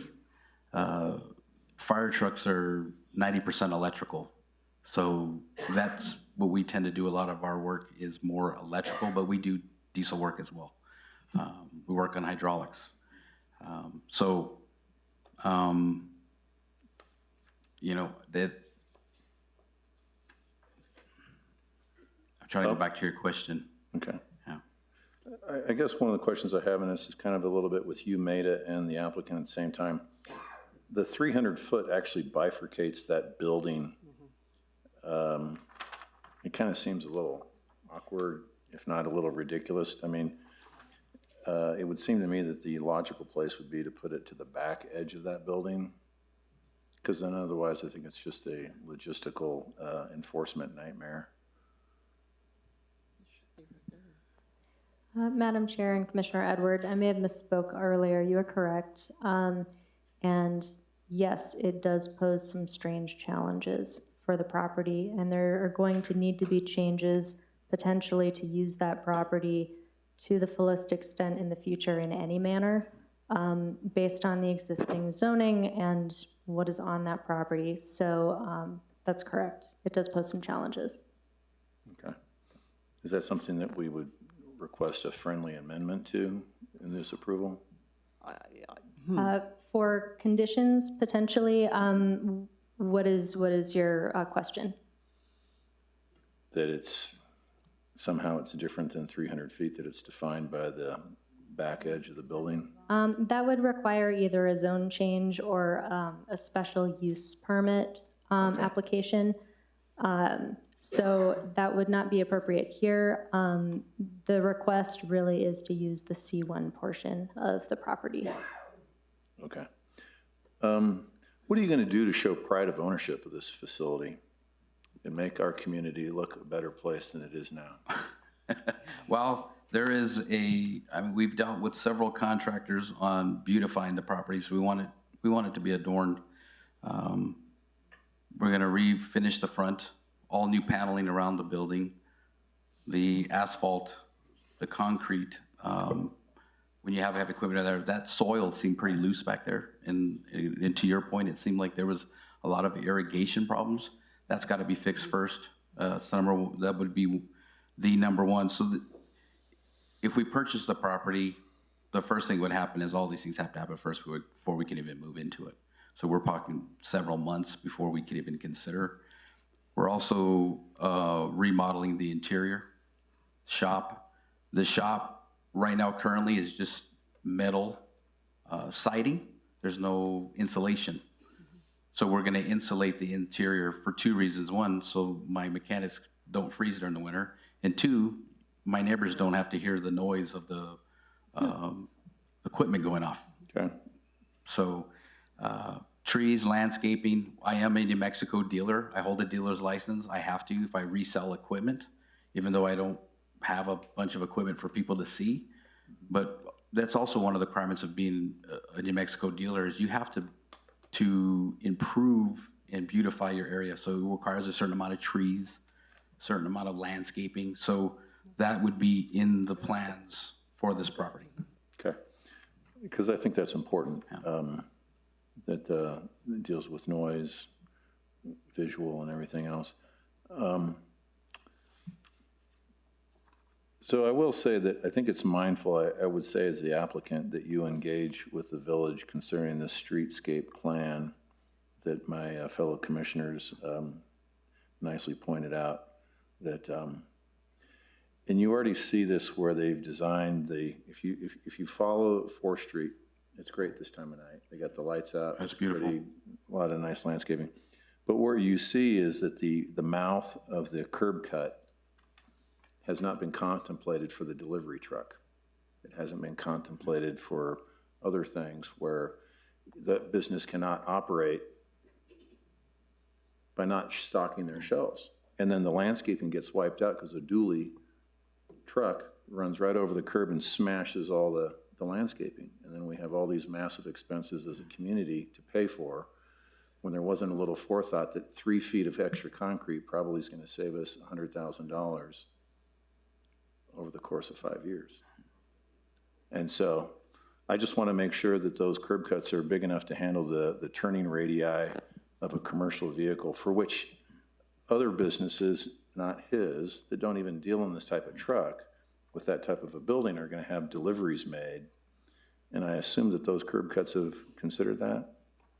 Madam Chair and Commissioner Edward, I know that this project requires a lot of coordination with individual property owners, so I think these entrances and egresses will be contemplated in coordination with the property owners. Because I believe that, was it Tony at his gas station? He had difficulty negotiating with the village concerning a curb cut so that he could get a gasoline truck to deliver the fuel to his gas station. I wouldn't be able to speak to that, but I can look into that with the project coordinator and those types of coordination efforts. Yeah, because I think their comments are valid. I don't think they're necessarily directed at you and your business because they don't like your business. Because I think that building says, big trucks are gonna deliver stuff here. And we need to have that thought of. I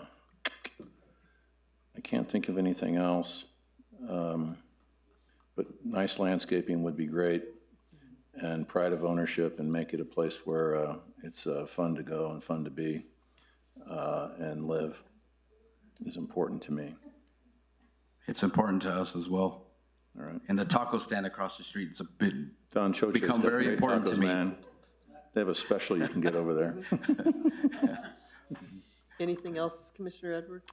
No. Okay, Commissioner Baldwin. So just to be clear, the conditional use is for auto sales. You are also planning on doing parts and supplies, correct, on site? yes. Okay, and that is a permissive use.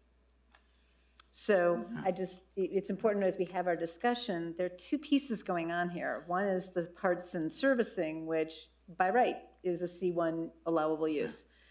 The conditional use is on the auto sales and the related aspects of auto sales. So that's when you've got, I mean, by auto, that's what the code says, but we're talking, you know what we're talking about. Yeah, Very it's- fine yeah. municipal equipment. And that needs to get in and out if they're going to sell it there, train it there, all that stuff. So there's related things to the sales part that is conditional use. And I just wanted to make sure that all of us are clear about what is intended on there and which is permissive and which is conditioned. Okay. Thank you. I have another question. I just want to make sure that your intent is never to sell your typical car, truck to the general Joe public. It's not going to be a true auto sale. It's only your specialized governmental type That is service equipment. correct. Yeah, well, I'm not interested in being an auto dealer. It's a different industry. It's heavy equipment. Great. Director Rubin, I'm really confused at this point because you just mentioned a few minutes ago use of the full C1 area.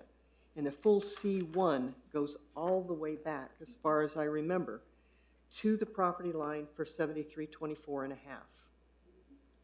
So that would include suddenly back 400 plus feet. It's not what the map- Let me verify real quick, so I make sure that I tell you the right information. I don't think it does.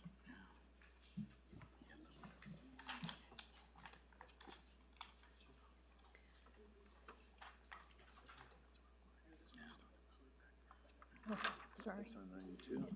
I don't print mine. This is that letter that they sent in, and this is, that's the line. Here's the, yeah, put it on here. 92's got the graphic. 92. Back portion of the building. I had it further back. I don't know what. The smaller zone map right has there, some and I words over it. specifically Let me zoom in on the larger zone map. If you take a look at page 92 of the, But I don't know that that line is actually correct because almost positive my fence line here is 300 feet. Yeah. Well, there's a survey if you go to And she page, specifically said to my question that it took the whole building. if you go to page 97 of 122, and then you Inconsistency is can what I'm- extrapolate the distance back. Okay, so I have the larger zone map up. Let me, may I bring it around to show you and any, I guess, members of the public who want to look at it? Okay, let me make it bigger. Right here. 300 feet to there and then 229 feet to there. Yeah, because it's all the way 380. See right here, from here to Almost here is 381 feet 421. back. See, this is 421. And then if you take a look at, Okay, so I think it, I'll bring it around over there as clear off well. this So the line right property here. is 300 feet. Yeah, Here's it says the Zone C1, 300 feet wedge right there. shape. There's the rest of this property. So the property that's selected in the aerial is this whole property that includes the slashed area for this wedge shape. It is dual zoned. I believe there were industrial type uses on it in the past, so it looks like that. However, the commercial is approximately 300 feet back in the wedge. The depth of the lot is 529 feet. I'm wondering if that line is not at 240 instead of 300. I can read you out the research I'd done on it, because I do have it up. Hang on one second, let me show you. I'm looking at the survey right Key here. question is gonna be whether it covers the whole building. Yeah. So that's the property to that line. So all of the slash. Only your hairdresser knows for sure. That's, That's the thing that's so interesting is their, no, it's very inconsistent.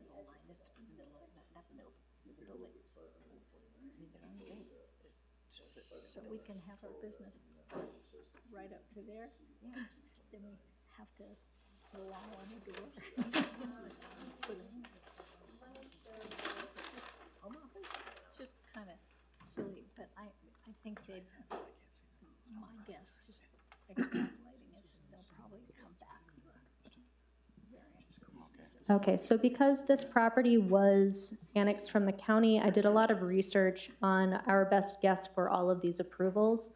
I have some documents that show how far back it goes, and I use the scale bar from that approval from the county to determine that it is approximately 300 feet. I can provide that to you, but what I went off of was what it was zoned from the county when annexed, what everything became once it was annexed. I looked at the ordinance, and then from there, use the scale bar to determine how much footage back from the front would be the C1. I did look at this as much as I could. I can't speak to that survey, but this speaks to the zoning as far as I could tell. Let me ask a functional question. Sure. Is all of the building in C1, or is the building bifurcated? I'm pretty sure the building is slightly bifurcated at the end. So you. technically, this approval is for the C1 area, and potentially this applicant would want to come in to address some type of situation for that, because functionally, it makes sense to use the entire building as C1. What I have to say is the C1 area is what we can approve on, and the rest of the zoning has to be dealt with in a different time. Thank you. Because I think the use for Giant and Speedway, it's been conditional use, but it's included the entire property. So that's where, I think that's where my confusion is lying, where the current coding is versus what the requested coding. So in the A1 portion of the property, auto sales would not be a conditional use in that zone, so they would need to seek some type of special use permit. We no longer do special use zoning in the village, but it would necessitate either a zone change or some type of special use permit to do commercial uses on that area.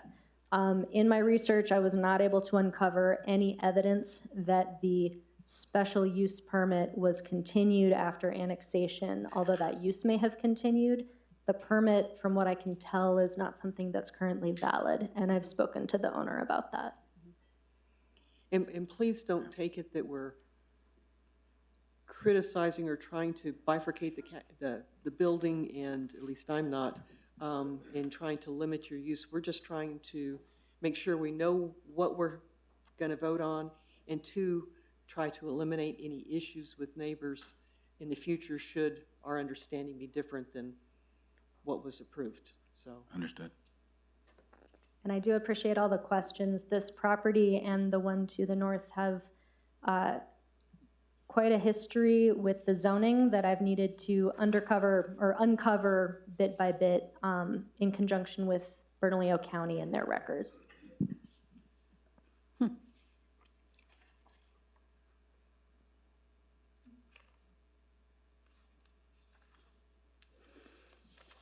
Any other questions from the commission? Okay, then we will go on to those that. Sorry, Chairwoman, can I Yes. say a few words if you don't mind? Certainly. I just wanted to highlight kind of the big picture here. Pete's done a great job explaining his business, and thank you for all the technical questions that he's handled very well. The big picture from our perspective is the current owner is a national corporation that didn't even know they owned this dirt. Took us 3 weeks to find someone that knew where it was. They said, what is the village of Los Ranchos? And I had to explain to them that it's not a different city. It's within Albuquerque, but its own incorporated village. They hadn't paid property taxes in forever. I mean, they have no ownership, no interest, no stake in this property other than another tick mark on their inventory, another pain in the neck to deal with. And so the fact that Pete and his family business, his sister's here, his brother's here, that they're so interested in doing this to revitalize this area. Outside of my attorney role, I'm a resident. I live a quarter mile away. I have 4 kids that love to see fire trucks going up and down the street. I think the community impact that he's going to bring here is huge. Commissioner Baldwin, I completely understand the point you're making earlier with the curb cuts and the access. Having been a real estate attorney and seen that problem before, I think we're lucky that he's getting in at the same time that these developments are being done so they can work together to do this. If that sidewalk had got put down, and then he came in, I think we'd be having a ton of issues. He can help coordinate. He's flexible. He's willing to work with the people to make sure that they're the right size. This equipment is designed, I'm no expert. I've learned a lot from him in the last couple months, but it's designed to get into tight quarters to put fires out, downtown cities, small blocks. It has to be of a weight class to get over old roads, old sidewalks without crumbling everything beneath it. So aside from his suppliers, his own inventory and trucks that are coming in are generally able to be accommodating for smaller curb cuts. They're lighter in weight than some of the bigger trucks that we're worried about seeing coming on and off 4th, crushing through shrubs and brushes and trees. So I think that he has a plan to work with those concerns that you're describing and making sure that the sidewalk in the area gets done correctly and properly the first time. To the noise and odor, I completely agree with you on the diesel and the sounds. Again, their main job is to get people trained, to get property or to get equipment sold. It's not like the truck stops that we're used to seeing where guys are showing off their rigs. This is a training, a sale, that type of organization. And he's very aware of the neighborhood behind it and around it and the residents. And he's going to, I would assume, enforce those rules and making sure people aren't just keeping those trucks on day in and day out. In terms of the technical questions, you guys are spot on with looking at the survey and trying to figure out where this line is. Commissioner Edward identified it on the survey, but essentially there's a line of C1 that goes basically through the back of that front building, which cuts a little piece of it out that's not C1. Again, we are specifically applying for the ability to sell vehicle sales in that C1 area. We understand there's challenges with that back warehouse. We understand there's challenges with the bifurcation. Pete's under contract to purchase this. He's not the outright owner. He's doing his due diligence to see if this is even a possibility, if this would be considered by the commission tonight. And he has grand plans if he can make these steps happen and move forward. Thank you. When does the option expire? I believe at the end of the month. I can get an exact, I have the purchase agreement in the file and I can get you a date, but he's still under due diligence and he still is, again, this is as you can imagine, one of the larger components of his due diligence right now. Of course, thank you. I have a quick question. Commissioner That, Redwood? that 300-foot, is there any interpretation that if it's inside of a building that's existing, that somehow that 300-foot just hugs the inside of that building? Madam Chair and Commissioner Edward, there has been no determination for that I've seen.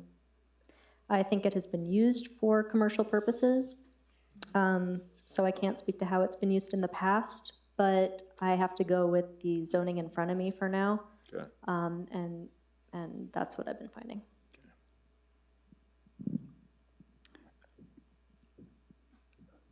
Madam Chairman and Commissioner Edward, if the building was in place and was in use as a commercial building at the time the zoning ordinance was adopted, and this seems to be kind of where we are, then that use is deemed to be a legally non-conforming use, and it can continue. You can't expand the use, but it doesn't have anything to do with whether it's in a building or not, but if it was in use at the time the zoning ordinance was put in place, that use can continue as a non-conforming use. So it kind of hugs the inside. Attorney, just for clarification, it can't be any more non-conforming, correct? If you start using it in a way that increases the degree of nonconformance, then that's a problem. In interpretation-wise, it's hard to understand unless you have noise and all kinds of things, how something inside of the building can change the degree of nonconformance. If you change the outline of the building, the height of the building and all of that, then that's where you generally get into that question. Thank you. All right. Well, let's go ahead and go forward with comments from the folks that have signed up. I do have 4 people that have signed up. Tracy Hunter, okay. Tracy Hunter. Okay, if you will please introduce yourself and give us your address. Yes, Madam Commissioner, I'm Tracy Hunter, 320 Nuevo Hacienda. That's just north of the property. Excuse me, can you please put that down so we can hear you? Okay, did you hear my name and everything? We Very good. So I live just north of the property. And the neighborhood would very much like this property to be improved and beautified. But this doesn't seem to be consistent with our vision of the north quarter beautification. We're going to come in with sidewalks and we're going to have landscaping. And I really don't see how, putting up a big industrial fence is going to make it an interesting and fun place to visit. I don't see how this is adding to the ambiance and the livability of our neighborhood. Thank you. Okay. Where do you live? Oh, okay. All right, thank you. Okay. Marcia Adams. Once again, if you will introduce yourself and give your address, please. Hi, Madam Chair, Commissioners. Marcia Adams, 1008 Acequia Trail. As you all are well aware, we've been trying to beautify the 4th Street corridor and keep it in character with our rural agricultural village.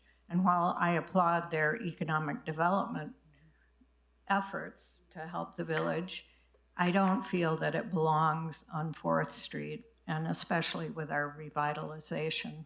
It doesn't follow along to the master plan. The service center also kind of bothers me. I had an illegal car shop next to me on Rio Grande, and I would constantly hear air hammer or whatever they are. I don't even know what they are, but in the servicing of cars. So I would imagine with trucks it would be the same. I did a bit of research on the weight of fire trucks, garbage trucks, dump trucks Fire trucks weigh 19 to 30 tons. Garbage trucks, 25 tons. Dump trucks, 36 tons. And I know you're probably aware of on Paseo del Norte, the weight limit is 5 tons. So that's saying something to me about our road usages and it being on a 2-lane, basically, road with 2 school zones directly north of there. So I would like to voice my opposition to this and hope you'll consider that. Thank you. Lisa Newberry.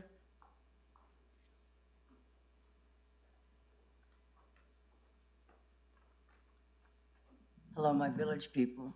Lisa Newberry, 7315 4th Street. I've been in business and I've owned my property for 22 years, waiting on the revitalization of 4th Street. I concur with Marcia Adams. That does not really suit the forward thought that we've had on our 4th Street development. A business like that should be on 2nd Street or Edith, in my opinion, and not in a walkable neighborhood, 25 miles an hour, and only 3 lanes. I will say the auto sales down the street south of me, several times I have been interrupted on the road. They park their big truck in the middle lane and unload vehicles as they pull into their businesses. And with the new phase 2 happening, it took 5 years for phase 1 to be finished. Now we have phase 2 that we're going to be going through. It's not really the right traffic and impediment on 4th Street. And on that note, for 6 months out of the years, I open my doors in my businesses. There's a lot of restaurants that are outside, and I feel like it's just not the right business for 4th Street. Thank you. Lori DuBois. Dubois.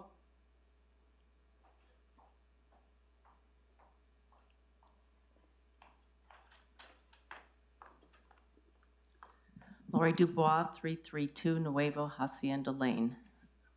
Madam Chair and Commissioners, I'm in the same neighborhood as Tracy Hunter, and I have a lot of concerns about how these vehicles are going to get to their property.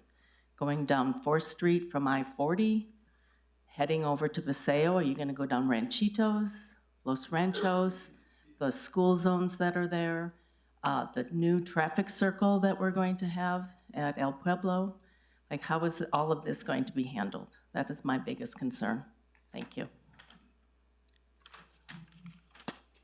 Is there anyone else that wants to speak in opposition?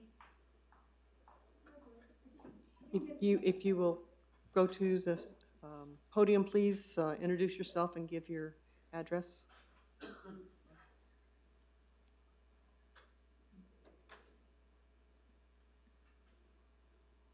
Good evening, and thank you for allowing me to speak. My name is Elvira Gonzalez.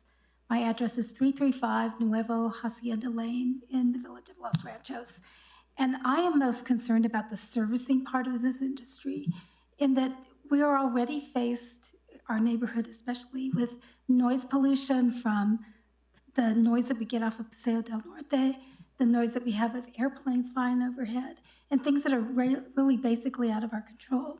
This is in our control. We need to, I think, be aware of how a business like this is going to affect just the well-being of our neighborhoods. So, thank you. Anyone else? Okay, anybody wanting to speak in support of this proposal?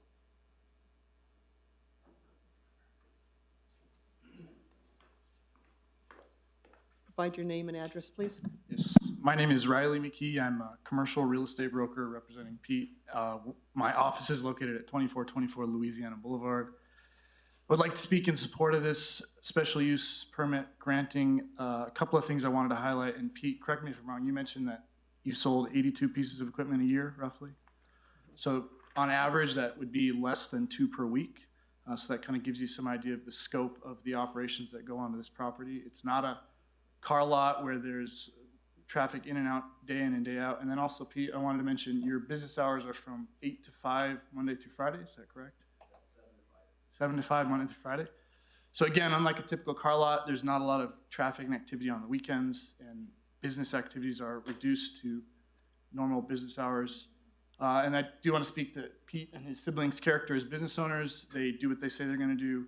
They're going to beautify the building both aesthetically by improving its appearance and also functionally by improving the drainage and grading of it.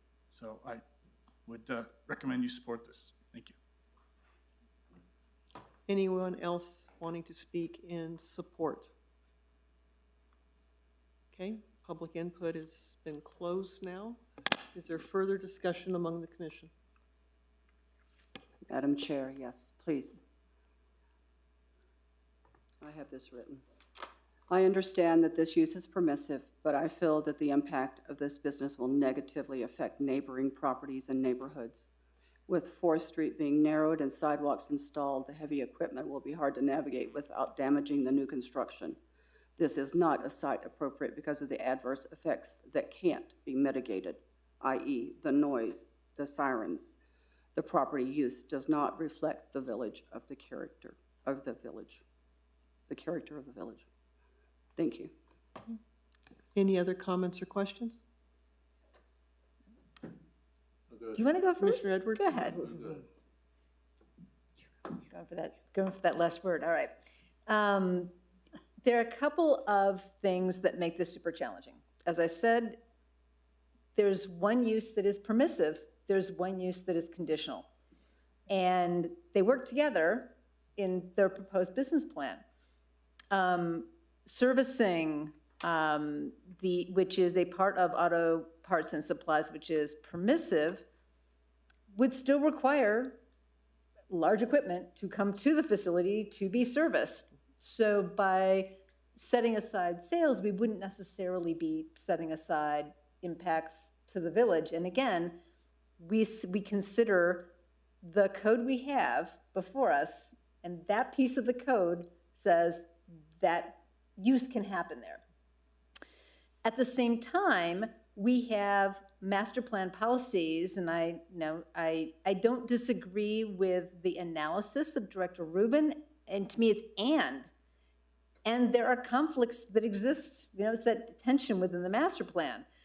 The village form goal B, to recognize and maintain the unique characteristics of 4th Street corridors. We're building this new corridor that is reflective of more pedestrian, more stormwater management, more active, use, making it attractive for a variety of businesses. So is that pedestrian environment improvement that the village is investing in, how does that sit with this, right? Economic development goal policy C, you're talking about development and maintaining the physical public infrastructure. Well, we develop and maintain it, but can we maintain it if the equipment or the turning radiuses or the damage, as Commissioner Edwards said, if that isn't anticipated, planned, and mitigated, then we've got, I think some serious issues.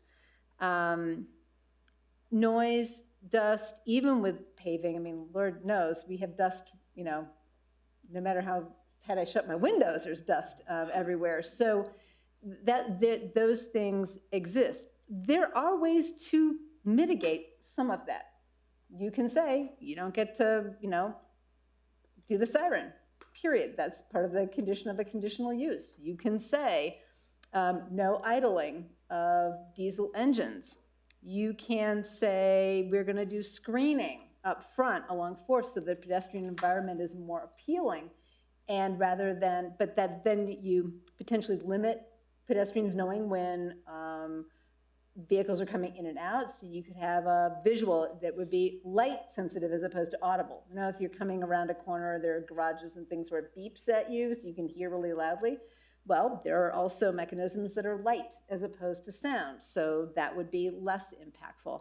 The challenge we have in front of us is, does overall, in that balancing of tensions,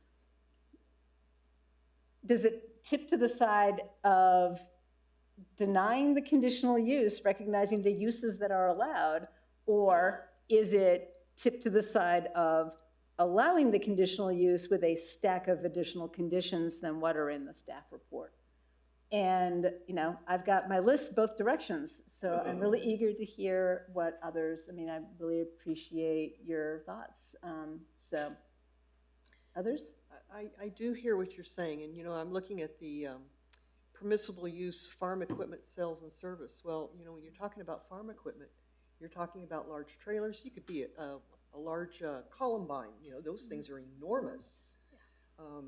So that would be permissible, but is it that we just didn't specifically get down to fire trucks and, you know, our forethought wasn't to this specific type of vehicle? I mean, I'm trying to weigh what the intent was. The code's the versus what code. the exact.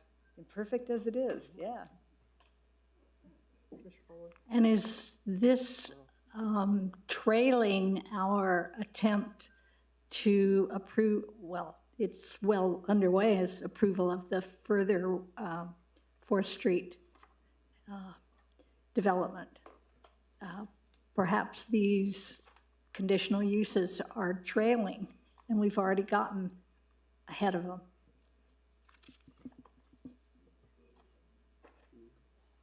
I'm not sure I understand. Okay, Please explain. right. We are well ahead, what, by 3 years, 2.5 years, approving the 4th Street development? Maybe these conditional uses were not considered and not really thought through, and they were in existence before our approval of the 4th Street improvements. Do you understand now? Okay. Other comments? I have a question. So what does your business look like when you outgrow this facility? How many sales? You do 80 now. I mean, is it going to take 300?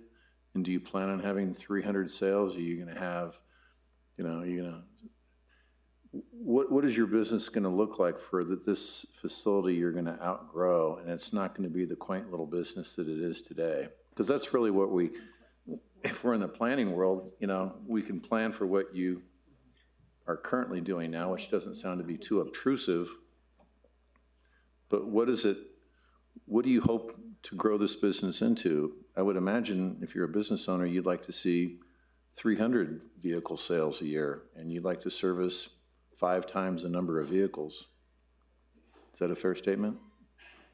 Please, if you will, please go to the mic. I appreciate it.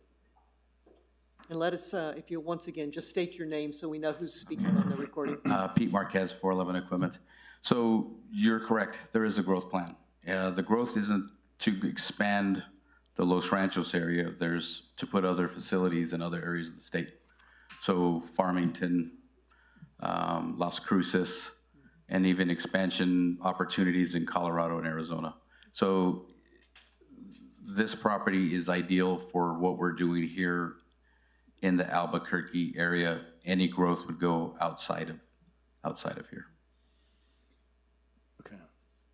I mean, because I guess what would keep you from taking that property that's that rundown house to the north and turning that into a part of your sales thing and adding a... Rundown house. I think you're talking about the old gas station. Gas station. Well, Yeah. there's also a rundown house next to that. Oh, yeah. There's people actively living there. That's not a rundown house. Oh, they've got a lot of grandkids, believe me. Gas station? What does it take in the way of sales volume and service volume for you to make this project work, and at what point does it not work? Is it under 80 vehicle sales? Is it under 100 vehicle sales? Quantity of sales, it doesn't determine whether that's going to work for me or not. It's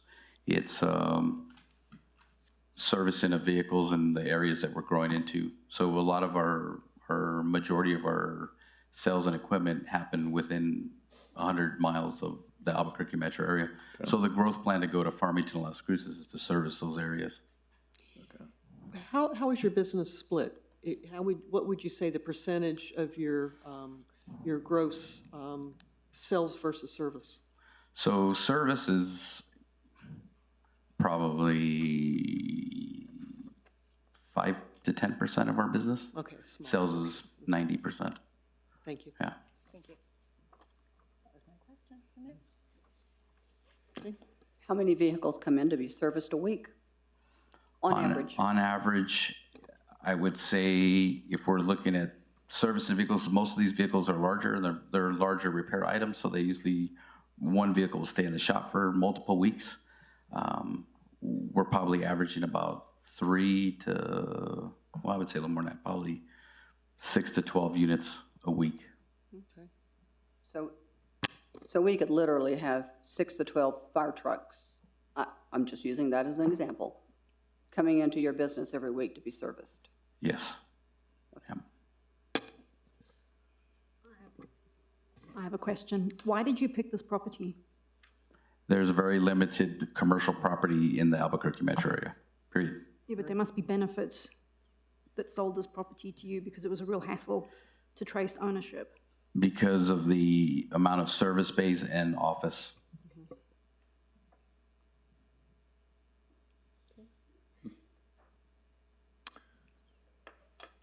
I liked what you had to say earlier.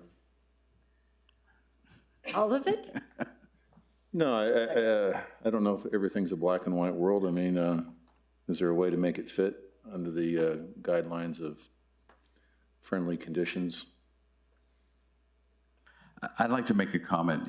This property, unless some other investor comes in and tears it down and starts something new, that property's built for someone like me. And that's what it was used before. So there's not a whole lot of other potential types of businesses to come into the area other than someone like myself, unless you had an investor to come in and tear it down and build you a mall. But right now, that's going to be vacant until then. But I appreciate the opportunity to come talk to you guys, and thank you. All right. Excuse me, you can ask. Hi, Maida, Director Rubin. So we talk about permissive versus conditional. Does permissive guarantee approval? Madam Chair and Commissioner Talia Pietra, so permissive uses do not come before you. They are approved by right as a matter of getting a business license with the village, making sure everything is in order, but it doesn't come before you for a vote, so you do not review permissive uses. Thank you. Okay, are we through with our discussion? Better be. Yeah. Then I will ask for a motion.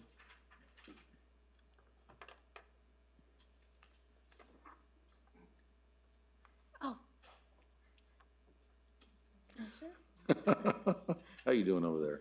Mm-hmm.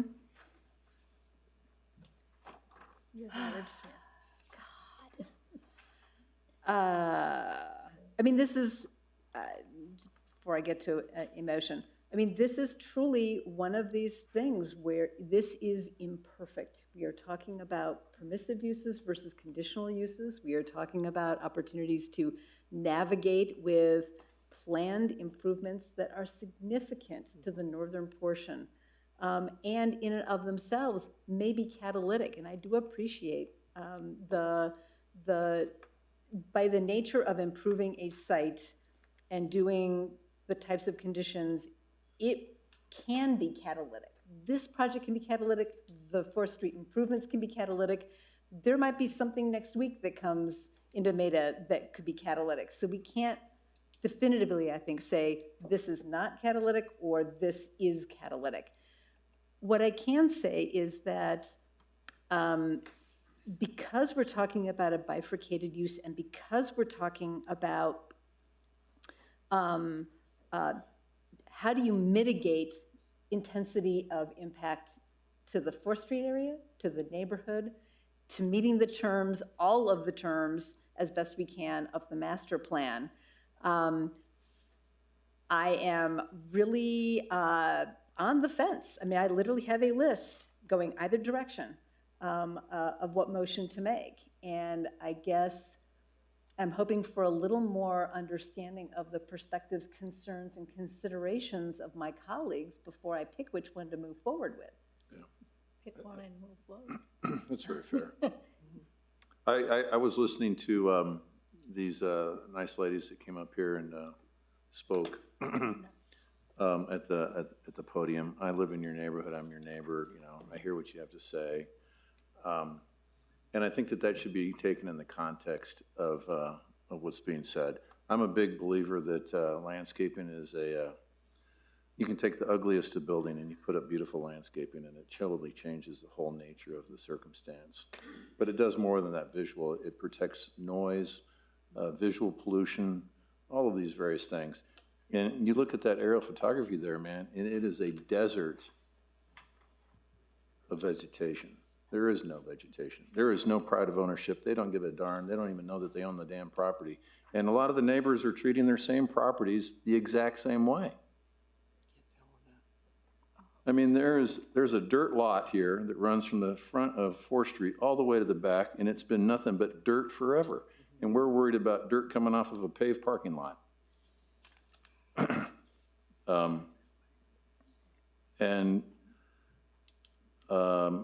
I would like to put forth, you know, if there's going to be an approval, I'd like to have some noise limitations. That's important to me. Because I can hear the garbage trucks when they pick up the trash at 5 in the morning on 4th Street over by my house because I sleep with my windows open. So noise is a big deal for me. And if you want to fire off a siren, I think you take it for a test drive and you go do it out there on Tramway where 4th comes into, I mean, nobody's out there. Make that part of the test drive. That's always the exciting part. But I would have a noise limitation, an idling of engines limitation, and meaningful landscaping that looks good and is functional. Because when I think of the valley, I think of green spaces. And this is not currently a green space. And I think if you would like to become a part of our community, you honor our agricultural open space by putting in some meaningful vegetation and actually watering it after you plant it. Because the city of Albuquerque doesn't know how to do that.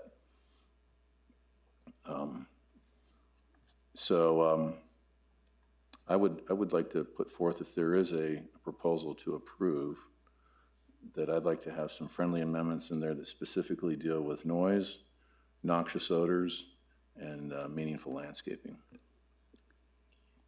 Are you moving that? I'm sorry? Did you move that? What? No, he's hoping I'm going to move it. I'm not very good with my words, so I'm going to let... So here's what I'm going to do. For the point of having a conversation about what the mitigating conditions could be, I will make a motion to approve with certain conditions. I don't expect it's going to pass, but we'll see how the vote comes down. And if it does not pass, I will be making a different motion. Okay, let's hear it.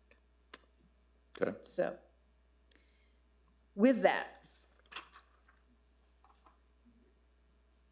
I would move approval of CU-24-02, a request for a conditioned use in accordance with section 9.2.12B to allow auto sales in the C1 zone for the subject parcel in the 4th Street character area with the following findings and amended conditions, with the staff findings and amended conditions.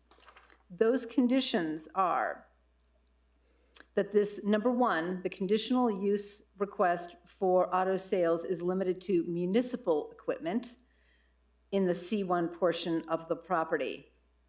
I do not want to talk about the width and first 300 feet because that's been subject to conversation. So let's just say it's in the C1 portion of the property. Number two, screening on 4th and the north end must occur with natural screening habitat, with light signals on 4th Street that are non-audible to alert pedestrians, to trucks coming in or out, or vehicles coming in or out. 3, Any parking, training, or testing of the municipal equipment must be inside the existing building. And number 4, all additional accessory uses associated with the approved sales operation shall be in conformance with the C1 zone and shall not occur on the A1 portion of the property. That's it. Would you, I'm sorry. Go ahead. No, But I'm Would you open to friendly amendments. Yes, so would you we need- accept a couple of friendly amendments to course. that? You said municipal auto sales. It needs to be more governmental because they do sell to the county, state, et cetera. That's perfectly I'm good. concerned with the training inside the actual garage area within the building, because part of the training is going to be the ability to move the vehicle, and you can't be driving it inside the building. It's a really big building. Yeah, but it's offices and stuff. They've got to learn how to back it up before. So would you suggest taking training out of the any parking or testing of equipment must be inside the existing building? I think for me, it's more of a function of the absolute noise and the noxiousness if the vehicles are running all the time. If you got 6 vehicles out there that are working on lifters or something like that, and they're running them for 2 or 3 hours, it doesn't smell great. And we get inversions. I mean, like right now in my orchard, you get an inversion, and diesel fuel, the exhaust does not get very high. It holds down like a blanket here in the valley. So help me, are you wanting training to stay in or? This training's off-site or it's inside the building. Well, off-site is their choice. Okay. We're talking about what's happening on the site. So for our conditional use, it would be in the building. Well, training that would cause, sirens to go off and stuff like that, yeah. But, if they can show them how to open a door or raise a lift, I don't think, your vehicles have lifts on them? You're not going to be able to do a lift out inside a building, will you? Some of them have dumps, but most of our training is done off-site. It's just you asked if we do training, and sometimes, occasionally, I would say 1 in 15 trucks gets done at our facilities. Majority of our training is done at the customer's facility. Well, maybe no on-site training. Or in the Or building. in the building. So, we good? Or do you want? I'm just okay. listening to it all. Because I want to make sure if you want training to be outside the building, then I need to amend that. If we want to say, look, training can be done off-site, but if it's going to be on-site, it's got to be in the building. Well, personally, I think it would be difficult to micromanage a business as we're proposing. Fair point. Any other comments? We need a second before we can comment. I guess I need clarification on the visual indications of them joining 4th Street. They're not active fire trucks going at high speed, like the county fire department when they're responding to an emergency call. Anybody that's obeying the speed limit should be looking where they're driving. So I think it's an excessive requirement when vehicles are just leaving or joining 4th Street to have some sort of visual notification that that's happening.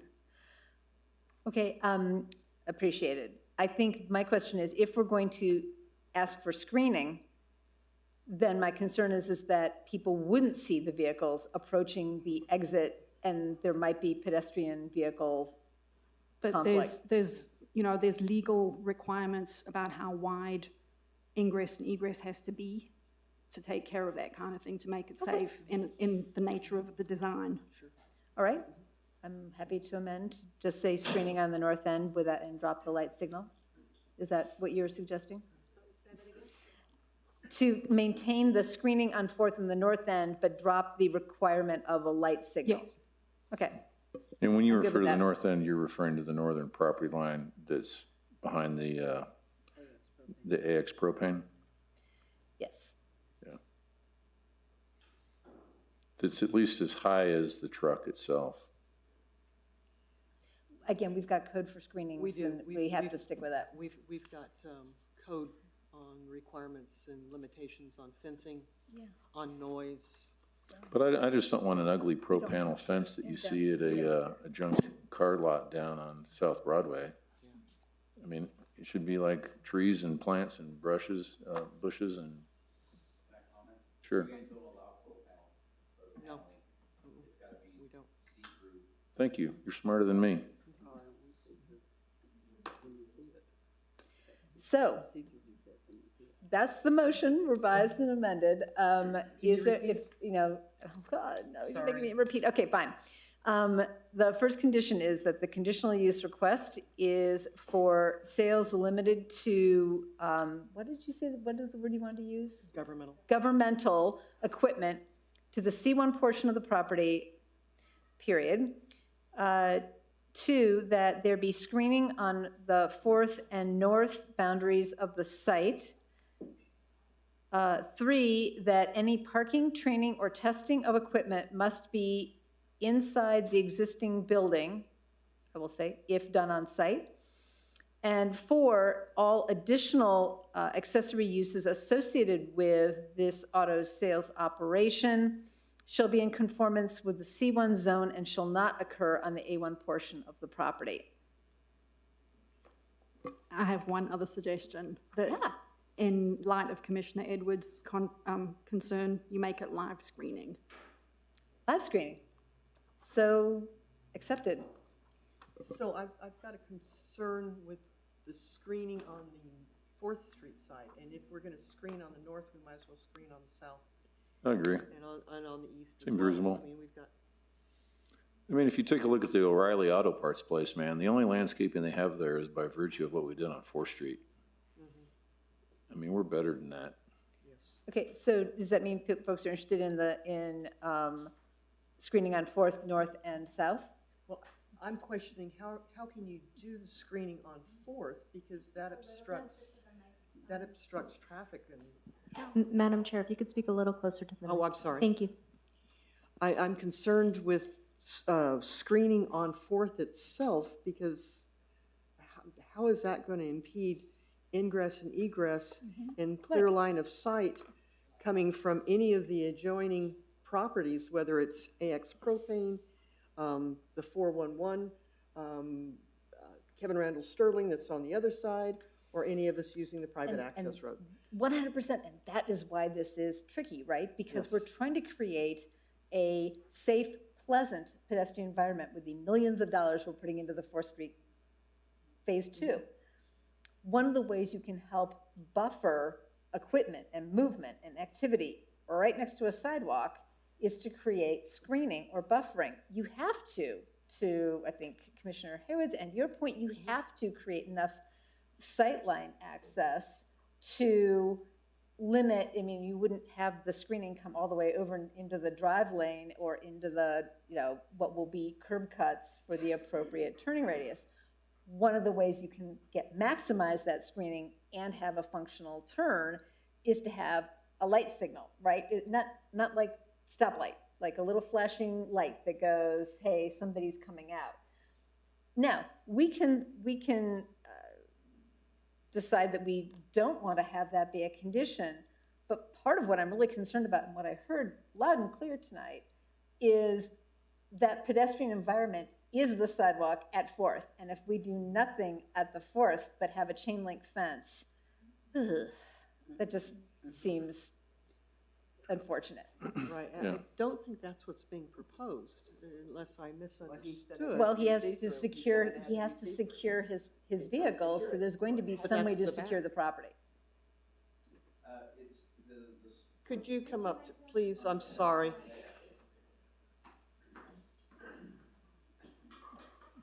The fencing will be at the building moving south to north. So there would be no fencing between there. Most of that area in between there is going to be useless space because of the easements. There's not really, if you want me to put screening, it's a V, and then there's a 30-foot easement here and a 25-foot easement here, and there's only 40, 50 feet that I can come in. So it doesn't make sense to enclose all that. So it would be enclosed That's around there. helpful. That wasn't entirely clear as Yeah. to where that enclosure was going to be. So let me ask a follow-up. But we can make some landscaping right there, you know, in This that is front where area. I was headed. Yeah. What is your willingness to do landscaping treatments at the front on the 4th Street edge that would make sort of a natural pedestrian buffer to your operation? Oh, I'm open to landscaping. Yes, that was in my plan. Yes. All right. I want it to be just as beautiful for me and for my customers as it is for Los Ranchos and the community. Thank you. So then, I'm going to amend my own motion to the screening portion. I would drop that on 4th. And I don't know if folks, and keep it on the north and south where it's buffering more residential properties. So, Right, There's actually a, north, south, that's a house back here too. and east, right. Okay, so that would be screening on north, south, and east. I don't know if this comment is out of place or not, but, you know, we talk about character. I mean, I think it'd be really cool if you had like a 1940s fire engine right out in front, man, with the name of your company, and kids would see that and go, "Stop the car, Mom!" Okay. That would invite kids to walk down that sidewalk when that sidewalk is built, so they can go sit on it. Is that a get their suggested picture condition? So I'd like to make another comment. Just so we're aware that there's a 30-foot easement, or not easement, but that 30 feet of that northern borderline is owned by the propane company to give them access to the back of propane. So yes, we would put fencing and screening, live screening along that fence line. Trees every 20 feet. I love trees. So, with that, this doesn't go, Madam Chair, this doesn't go much further without a second, correct? That's correct. So, we're either having a vote on this motion, or we are going to a new motion. I'm seconding your motion.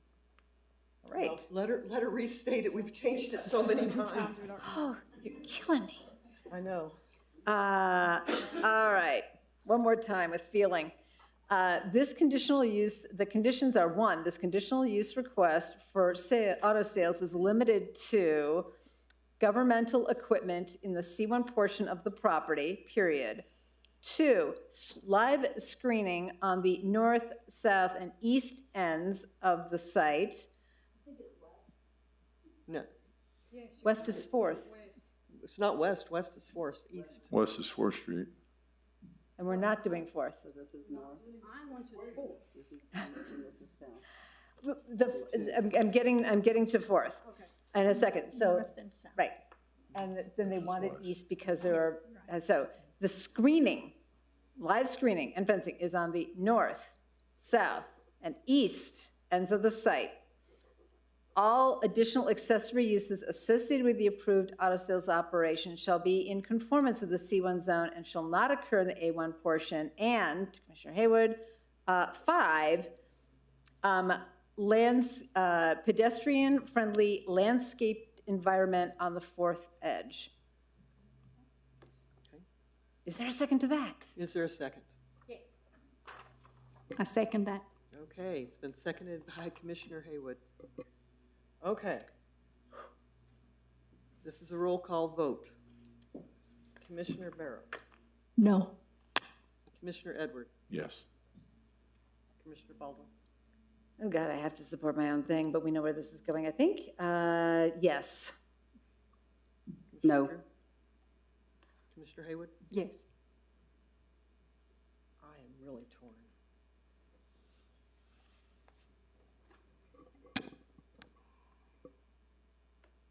I'm going to say yes. So what was the score on this, guys? 4-2. 4-2. So then this, It's accepted. it's accepted. With Okay, so this has many passed. conditions. Okay, with conditions. Let the record show that the public hearing on V24-3, request, on C, let the record show that the request, right page, here we go, where we go? Here we go. The public hearing item on CU 24-2, a request, is that the right one? No, It's the CU. it's the CU. This has got a typo in it. Okay. CU 24. Right. Okay, by Pete Marquez and Sean Halawa. Got it. Agent for 411 Equipment LLC for the conditional use approval of the auto sales as allowed by subsection 9.2.12B. And that's for the property, once again, located at 7324 4th Street. This matter is now formally closed. Thank you. Now we have fun. Yes. This is a difficult decision, as you've heard us all talk. You know, I'm a neighbor just like you guys. Matter of fact, I'm probably just as impacted, and I'm torn too. But I'm also know that you know, there are parts of this proposal that are allowable without any kind of a question about it, and the proposal being made with the conditions and the improvements to the property will be a far facelift from what we have experienced since the 1970s at that property. So, and I'm hearing that these people are going to be good neighbors, and we certainly could welcome the economic development to the community, because when you get your business license and start selling those large properties or those large pieces of equipment, that is certainly going to be a boost to our economic development. We'll make sure from the business standpoint that you have the correct tax ID numbers and everything else. Thank you. I know this matter hasn't fully closed because there are still some issues that need to be worked out, so I'm assuming we will see you back if you continue to go through with this sale to iron out the rest of the issues. Well, thank you, and we'll be very mindful. Thank you. Okay, let's go ahead and go forward with our last item. That's a discussion and recommendation of ordinance number 299, amending ordinance 284, rescinding the pilot project program allowing for up to 3 conservation development projects in the village of Los Ranchos, and establishing provisions for conservation developments, removing pilot project approval process from Planning and Zoning Commission matrix, adding approval process for conservation developments, and correcting an omission, amending and removing definitions, amending a section on conservation development standards.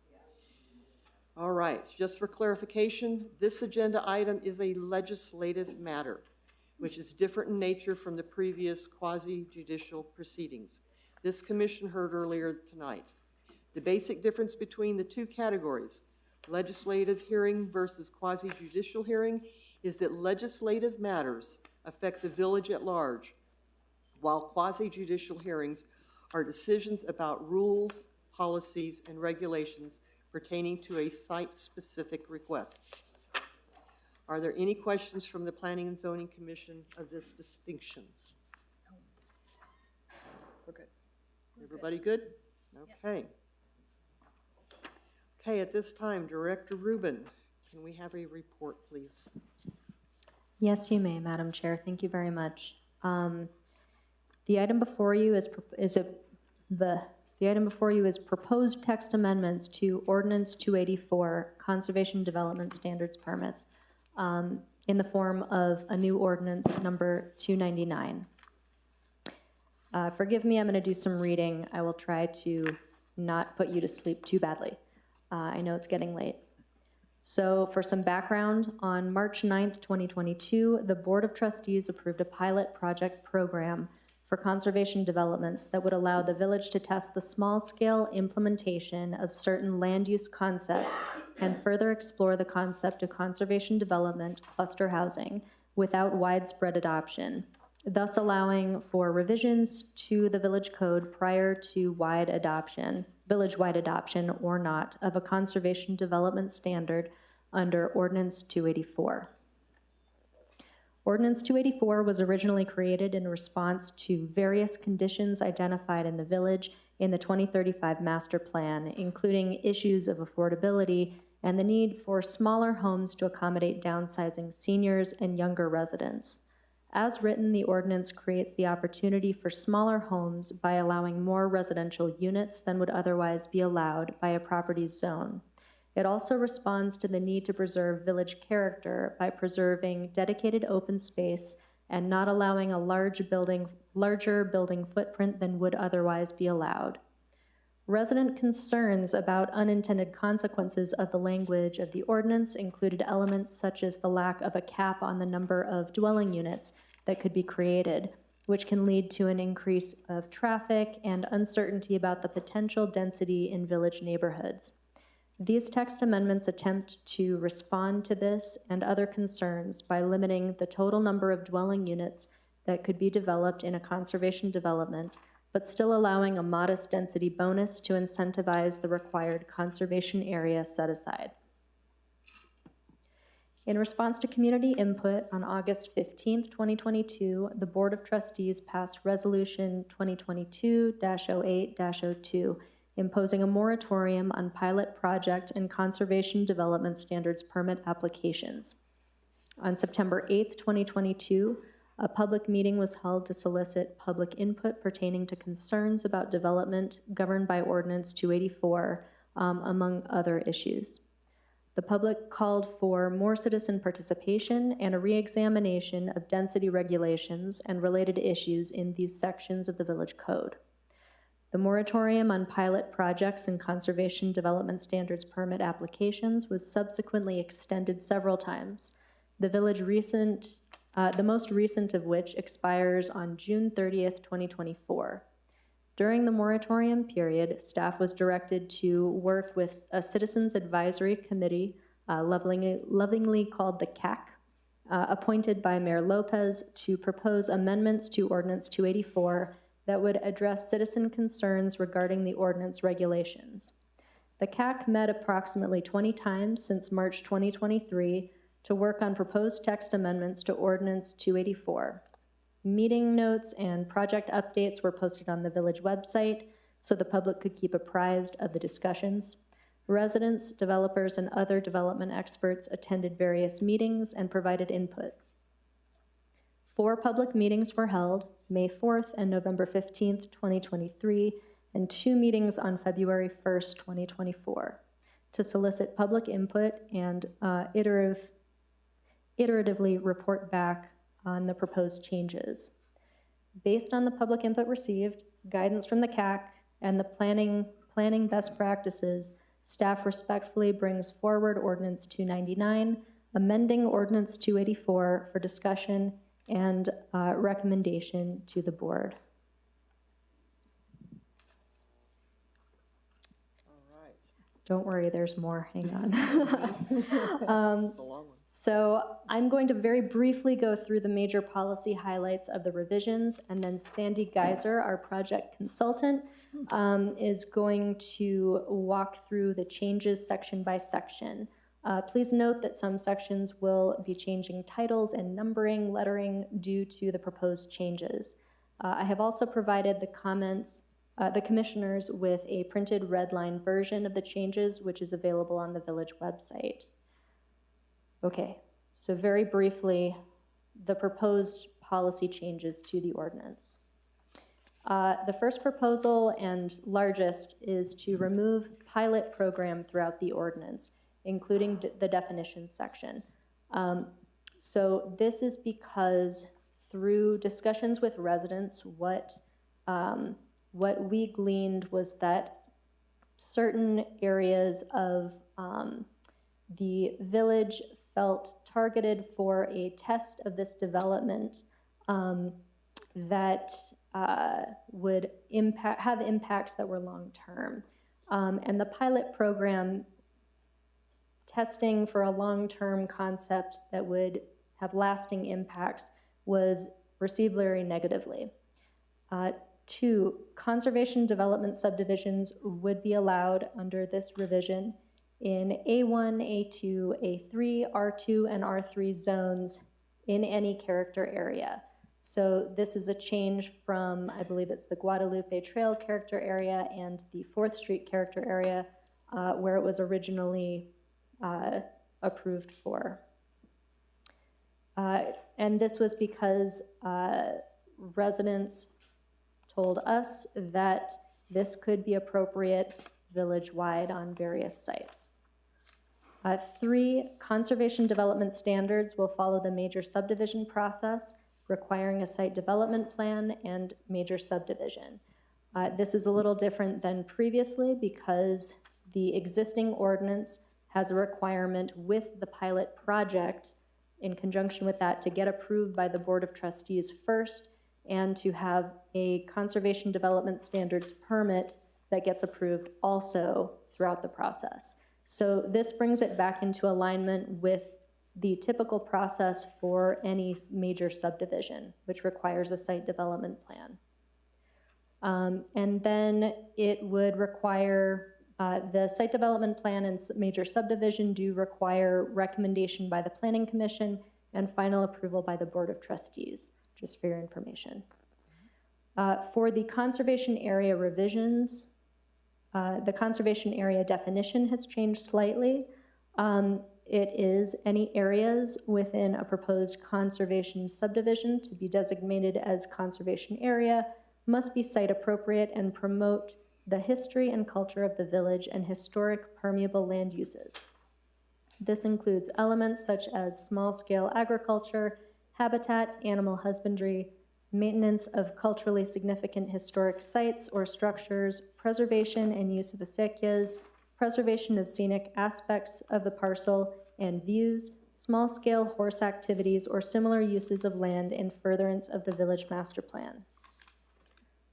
Conservation area will be identified on the plat as a separate lot or lots and shall remain designated in perpetuity. All conservation development subdivisions will designate 35% of the total parcel acreage as conservation area, the open space area.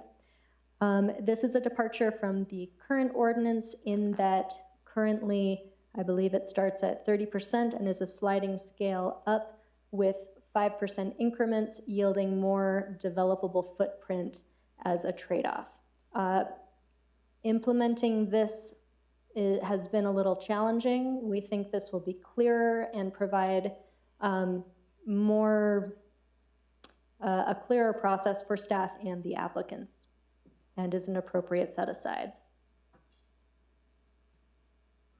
Conservation area plan is required, which includes operation and maintenance uses allowed in the conservation area and who is responsible for the area, such as an HOA.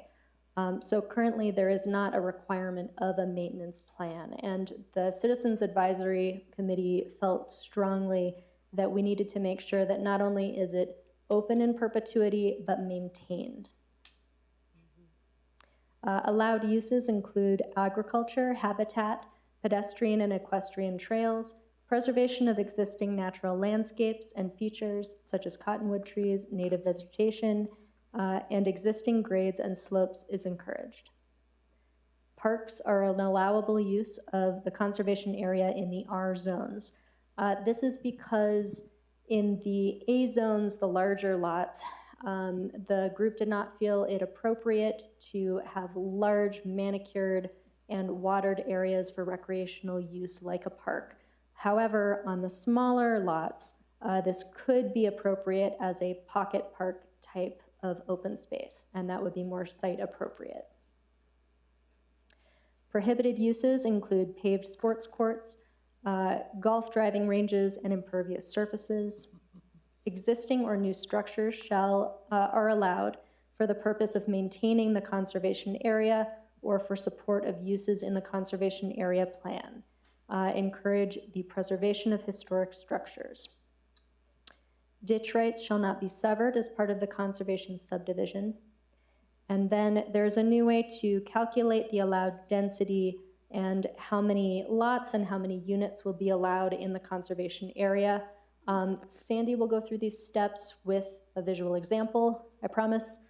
But again, this is to cap the number of potential lots and units to provide some sense of understanding for what that area could be in the future, and to avoid some issues with traffic and other related issues. The floor area ratio is still used for, as determined by the adopted 20% all village FAR table, is still used for the development. It is now applied to the developable area rather than the entire property, including the conservation area. So this does limit the square footage a little bit from what it was previously. As it is currently, we are keeping the fact that the floor area ratio that is allowed is something that is divvied up within the site per the developer's proposal. Hopefully this will encourage different sized lots and units and provide some variety. And then lastly, removing the minimum development size requirement. Currently there is, and replacing it with a new one. So currently the standard is you are eligible for this process, among other things, if you are 3 times the minimum lot size. So the property has to be 3 times what the minimum standard is. What is being proposed is a parcel is eligible for this type of subdivision if they meet the minimum lot size requirement. The reason for this is because the group felt it appropriate to provide this as an option for property owners to maintain open space on their property in perpetuity, but they would not, at the minimum lot size, get any density bonus for this. And so in any zone, there would not be an increased amount of dwelling units on a minimum lot size for that zone. Okay. I'm going to turn this over to Sandy to go through the PowerPoint. Kiko, if you could bring up the PowerPoint, I would appreciate it. From wherever you are, thank you. Magic. Okay. I love it. And I have the PowerPoint printed for the commissioners, and if anyone has trouble viewing, I can provide a copy. Good evening. My name is Sandra Geyser, and I am a Geyser Planning, a little consulting firm that I've taken on with some encouragement from Los Ranchos to help you out with this project. And so what I've done is the PowerPoint presentation goes through the proposed changes with the current ordinance. So you can see that we've had to do some reorganization. We've added some new sections. We've deleted some sections that were not appropriate. So I've made this sort of a matrix to help you understand what we did, because if you look at the red line copy of the ordinance, there's a lot of red and strikeouts, so it can get kind of confusing. So this, I'm hoping that this will help us all. So can you go to the next slide, please? All right, so I've taken the table and put it in sections. So some of these are no changes, because what the current ordinance has done is it's referring back to a section of your ordinance that's already in use. And so, for example, the 9.2 sections, there's no changes. But the first one, the purpose and intent, the eligibility, the current ordinance had that 3 pilot projects. And you had 1 come in, and then the moratorium was put on. There's no pilot projects in this. It's for the village. The location has changed from the current ordinance. It was limited originally to Guadalupe Trail and 4th Street character areas. As Maida said, there was a strong opinion by the public and by the CAC that it should be allowed in A1, A2, A3, R2, and R3. So those are your residential areas in the village. The permissive uses, where there was no change in that section. The conditional uses are also no changes, and the accessory uses were no changes also. So you can go to the next slide, please.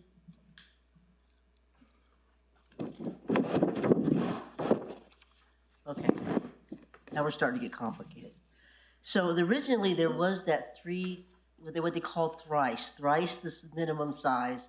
So if you had an A1 property that was 1 acre, one house, you had to have at least 3 acres to be able to do this conservation development under the old ordinance and the current ordinance.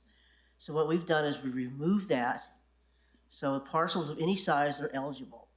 And it must meet the minimum lot size for that zone. So if it's an A1, it has 1 acre. If you have a half an acre and you've been grandfathered in, you can't do a conservation development under this ordinance. If you have 1 acre, yes, you can. So that's one of the big changes. The minimum lot area and width on property lines, was no changes in that section. That's number 2. 3, the setback section, there were also no changes on that. The minimum setbacks were no changes. And if I could just jump in to clarify, so there's no changes to that. Something to note is that in the current and proposed ordinance, the setbacks along the edges of the property line are the zone, so that it would be compatible with the surrounding properties. Setbacks internal to the development are vastly reduced. There are no setbacks, so that the properties could cluster and create some meaningful open space and other things. And that's the intent of this type of development, is to cluster the homes together, and then you have your open space, which we call a conservation area. So that's the whole design of this type of development. The permeable surfaces has changed. There's a 60% in the current ordinance, but because of the using the developable area to develop just the properties, we're counting that in for the density bonuses, that we felt that we didn't want to apply that 60%, because you apply that to that smaller size and you're not going to be able to build anything. So we've taken that out.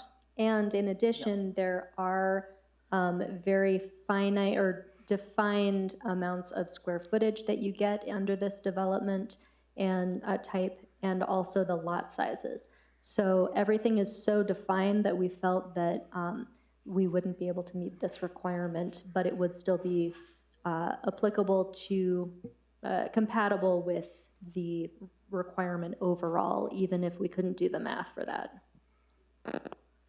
Did anyone have any questions from the commission? I do. Okay.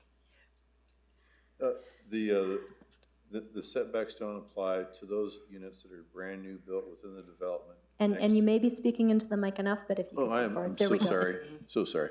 The setbacks don't apply to those units that are newly built unto each other, with the exception that they would apply if they built near the exterior property line of the entire project. Correct. I think I'm understanding you right. Yes. So like these little drawings right here, everybody's nicely spaced, whether the old way or the old way, in the middle. What you're basically saying is this one can come over here, this one comes up over here, this one comes closer, and then the exterior can be deeper if they wanted it to be. Correct. I don't think that illustration does justice to that concept. Yes, they external don't. setbacks, That's the yes, best I had. and internal setbacks, no. I do have a question. To go to the setbacks. So if you had, and I'm just going to say a larger section like the 9 acres on Guadalupe, and I'm just going to use that for example. Could those homes be closer than, usually it's like a 5-foot setback on each property line for fire? Are these overridden? Are these still in force? Madam Chair and Commissioner Talley-Pietra, so it would have to meet fire code. These developments would have to go through the building permit process and would have to meet the fire code in that way. So from a zoning standpoint, we are not requiring those internal setbacks. Again, this could technically, I believe, be units that touch if the proper firewalls are in place. Okay, thank you. Just to be clear. Thank you. So let me ask you a question. This minimum 60% of the conservation development for permeable surfaces, and then you go to 0% because you're worried about a project not getting built. That would probably apply to very small lots to start with. Would you agree? I'm not quite sure what you're asking. So, Madam Chair and Commissioner Edward, the permeable surface requirement pertains to all properties in the village. However, under this development, what we're trying to say is that it probably would very much meet the 60% requirement overall on the site, but if you're looking at the minus the conservation area and you're looking at the developed lots, the whole point is that those are smaller properties and that we are conserving open space area. So we didn't think that it would meet that requirement on those little sites. However, it is still in the spirit of the ordinance. Does that make sense? It's in the spirit of the ordinance at 0%. Because we are preserving open space. And so while all of these elements are moving around, it would still serve that purpose. I think that would be something that is maintained on the property overall. But if you're looking at just those lots that are being developed, the way we typically review projects is on a site-specific lot basis. And if we were looking at each individual tiny lot to apply that 60% standard, that wouldn't be something staff would be able to approve for any project.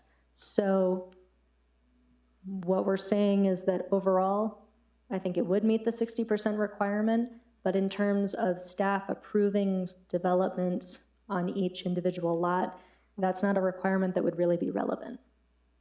And let me bring this to your attention. The idea of having this 60% requirement of permeable is for your water, your storm water, your drainage. You don't cover your whole lot with asphalt and cement. So you have 35% reserved on that property that will be definitely be permeable. So the whole idea is you're looking at this development as a whole, not lot to lot. And so and when I did the calculations on 60% on some of the smaller lots, you just kind of took that whole property out of development, even though you are going to have a lot, 35% is going to be open space. So we felt that it met the spirit and the intent of that 60% requirement. Because of the 35%. Exactly. And part of this, if I, just to follow your, Commissioner Edwards' question, part of this you said up front is that the developable area, we're no longer looking at in the entirety of the area in terms of the FAR and everything. It's a smaller chunk. And so when we look at that 60%, that would apply into a much smaller area and make it much harder when the functional appearance and activity of permeable versus impervious, it has to take in the whole conservation, including the conservation area that is never developed in perpetuity. So I think that's part of the challenge that you're talking about. It's the balancing act. And the other element of this to keep in mind is that the floor area ratio that is allowed to develop in this whole development is very defined, and it is in alignment with our current standards. And so it's actually smaller than it would have been if you could do the floor area ratio for the site without the conservation area, because we are limiting the floor area ratio further to the developable area. So with that in mind, we are not providing for untethered development. It is very defined in other senses, and it does serve this purpose for the open space. And it may become clearer as we go through the floor area ratio section. That's next, I think. Yeah.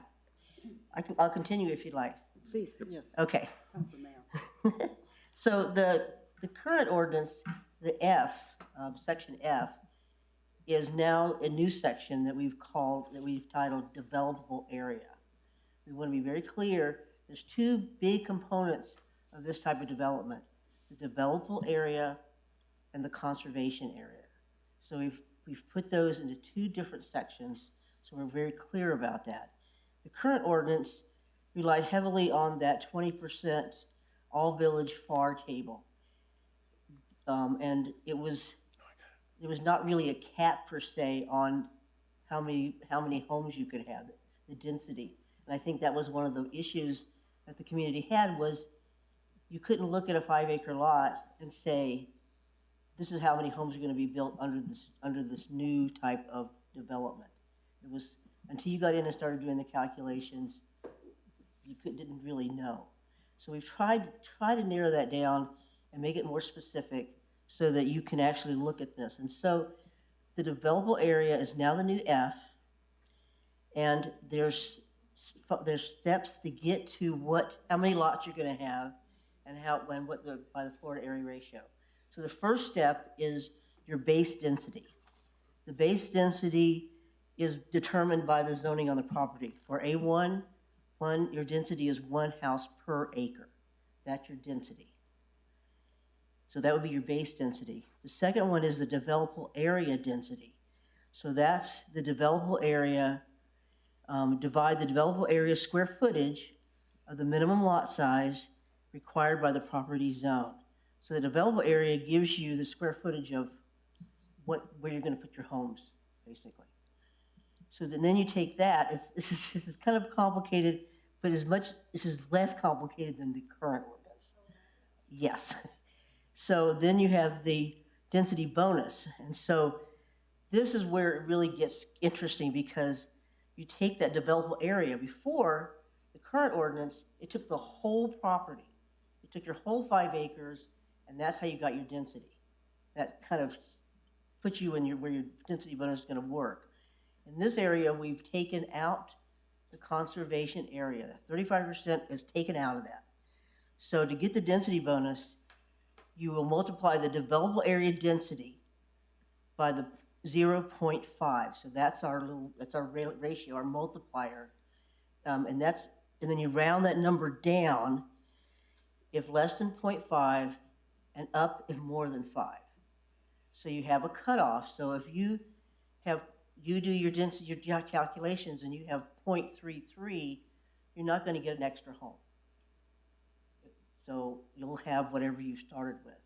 So that you may not want to go any further to do a conservation development. You may want to do a traditional development at that point. So then you have your total density, where you add the dwelling units, the density bonus, and the base density, and this provides the total number of dwelling units and lots. And then you get to your FAR table. So you determined by the allowable floor area listed in the table for net lot area applied to the developable area. So in this instance, the Florida area ratio is a running total to be divided among the lots.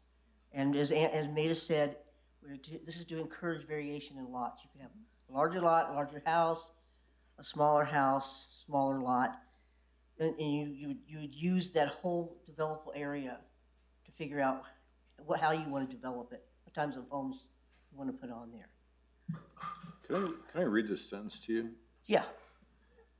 Add the of dwelling units of the density bonus and of the base density. Okay, I think I have a typo there. Yes. Sorry about that. That was when I was moving things over. I do have a question, please. Yeah, let her correct the Okay. language on that first, though, Okay. please. So, which number is that again? I've lost track of that. It's on It says number four. Number 4 Okay, in 4, section okay. F, total Okay, density. so it's add the number of dwelling units of the density bonus and the base density. So it's add Yeah. the number of dwelling units of the density bonus and the density and the base density. Yeah. Provides the number of total dwelling units and lots. So there's kind of a pregnant question there. You talk about the total number of these dwelling units without really giving, I mean, it's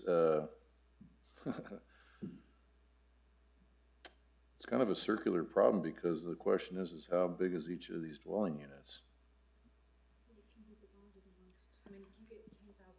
Yeah, I understand. Well, let's go to the example. We'll go this way. Yeah, that might help. Can you go to the next slide, please?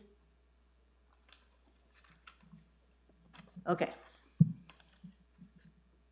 So on the left is traditional subdivision. It's A1, 3.5 acre lot. You can put 3 houses on, 1 acre lots.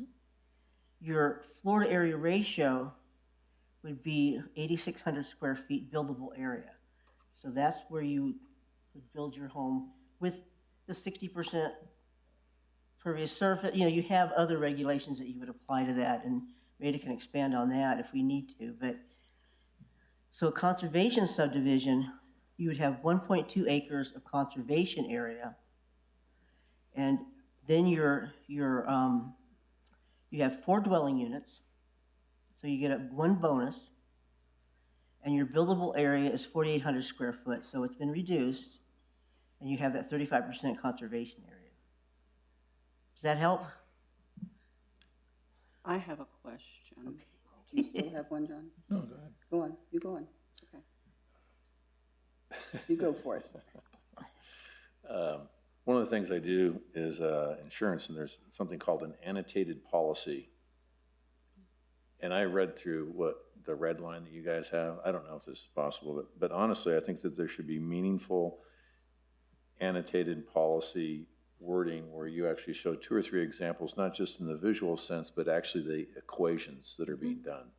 Just like if you're doing a new section of a math book, and the 2 or 3 pages before you get to that section, it shows you how to break down the equation to get to where you arrive at. Was it Einstein or somebody like that that said, if you can explain it to a 3rd grader, you know it. You know, honestly, after you read that, I don't think you could explain that to a freshman in college or somebody out of law school and that they're going to get it right away. So, Madam Chair and Commissioner Edward, what we currently have is 4 floor area ratio calculations on any typical property.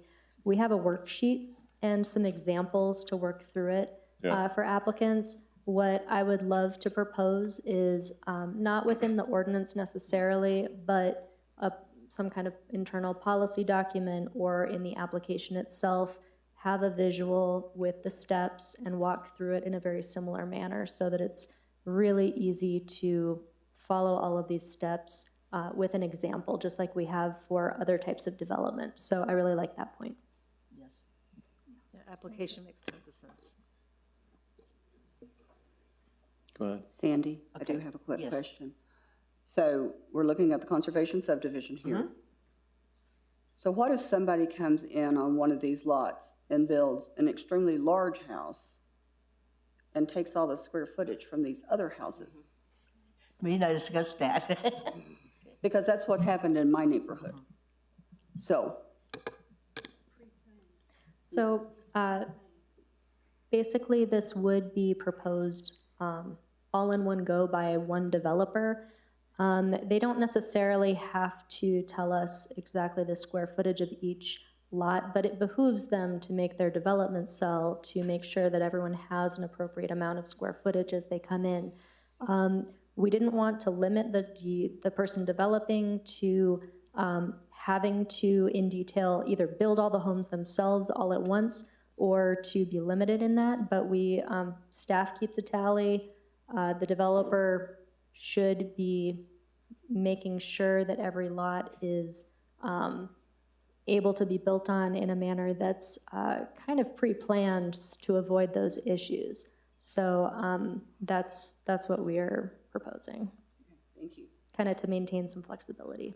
Thank you.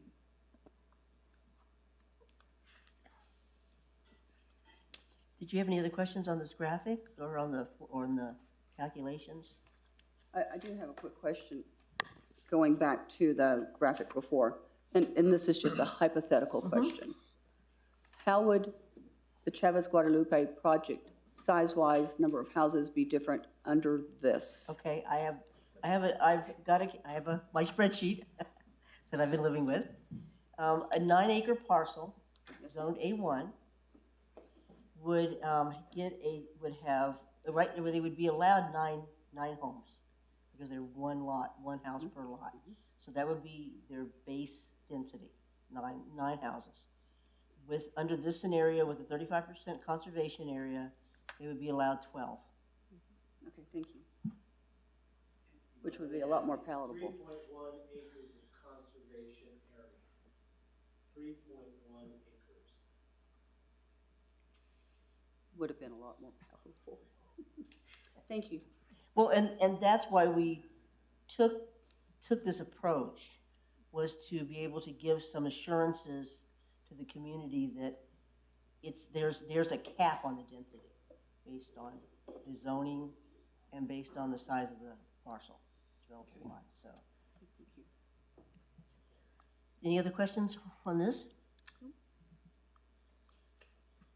For the sake of discussion, because we're apparently right at a spot where we've got one of our audience folks. Normally, I wouldn't go ahead and get a question from the audience at this point in time, but because it's an yeah, can you run up here to, and just give us your name and address real quick? And I assume that it's pertaining to where we are in the discussion. Okay. Okay.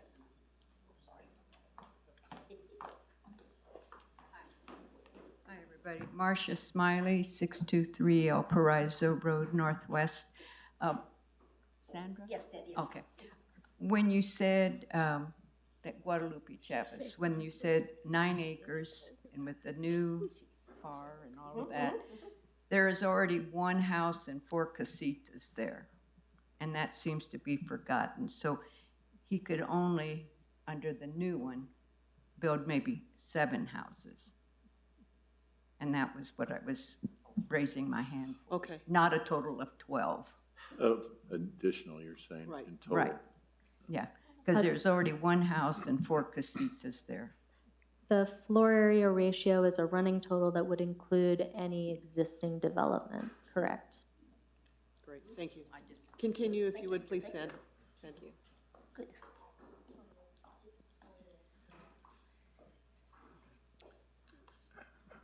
Any other questions? Okay. Can I ask you, I do want to ask one quick question. But really, at the end of the day, that 9 acres could be 12 homes based upon the proposed square footage range that the developer proposed. And had he assumed a smaller square footage per home, he could have made more than that, right? He could have Under the current ordinance? No, under this new ordinance, if he has smaller square footages per unit, it's just 12 is 12 is 12? It's 12. Correct. This caps the number of units you would be able to build. If the developer chooses to do less square footage, they could do that. I don't know that they would, but they couldn't do more units. So this provides some predictability. So they wouldn't get another bite at the apple somewhere down the road, come back and say, oh, I want a mother-in-law's quarters for, the extra 1,000. So in the existing ordinance and what we're continuing in the proposed ordinance, casitas are a conditional use. They could be applied for on that property, which would yield another unit. It would need to be noticed. It would need to get approved, and it would still have to be under the total buildable square footage. It would not be allowed to exceed what exists. So it would have to be either contemplated with some room in the bank for the development to potentially ask for such a thing, but approval is not guaranteed, and it would have to go through a separate process and again be under that total cap of floor area ratio that's buildable area. I mean, I think what we're seeing is not to get ahead of myself, is really smart. It's squeezing it and squeezing the numbers so that you don't have this wide-ranging high number that can get distorted. You can't have the buildable area include any of the conservation area. Squeezed. You have to then have you get a new FAR, which is a much smaller FAR because you're dealing with a smaller area. And you get, if you are in the base zone, that base amount, there's no bonus. You have to have more than, and then it's a very modest. This is not a developer's ordinance. This is somebody's family that is looking to divide and they want to do something significant, or they've got a really amazing, interesting something that is adjacent to an acequia that needs preserving. that's who's going to take advantage of this. I'm just concerned that this puts a big burden on the village to keep track of all of this, of what already has promises and arrangements such as this. Because what we've seen in the past, anywhere you go, is a development that starts, they come in with a certain set of guidelines and rules and agreements, such as, let's just, for sake of argument, say 9 acres, not particularly the ones we were. The project that shall not be Yes, named. okay. And now they're allowed 12 dwellings. They get started on the project and they run out of money, and they sell all that spots that haven't been sold, built on, whatever, and the new developer comes in and they want a different arrangement, you know, and the burden's gonna be back on the village itself for keeping track of, you know, what was promised, what has been achieved. And further down, as we go through some of the other information that's on here, we spoke about HOAs were mentioned. The village has had a long history of saying we do not enforce the HOAs. That is a civil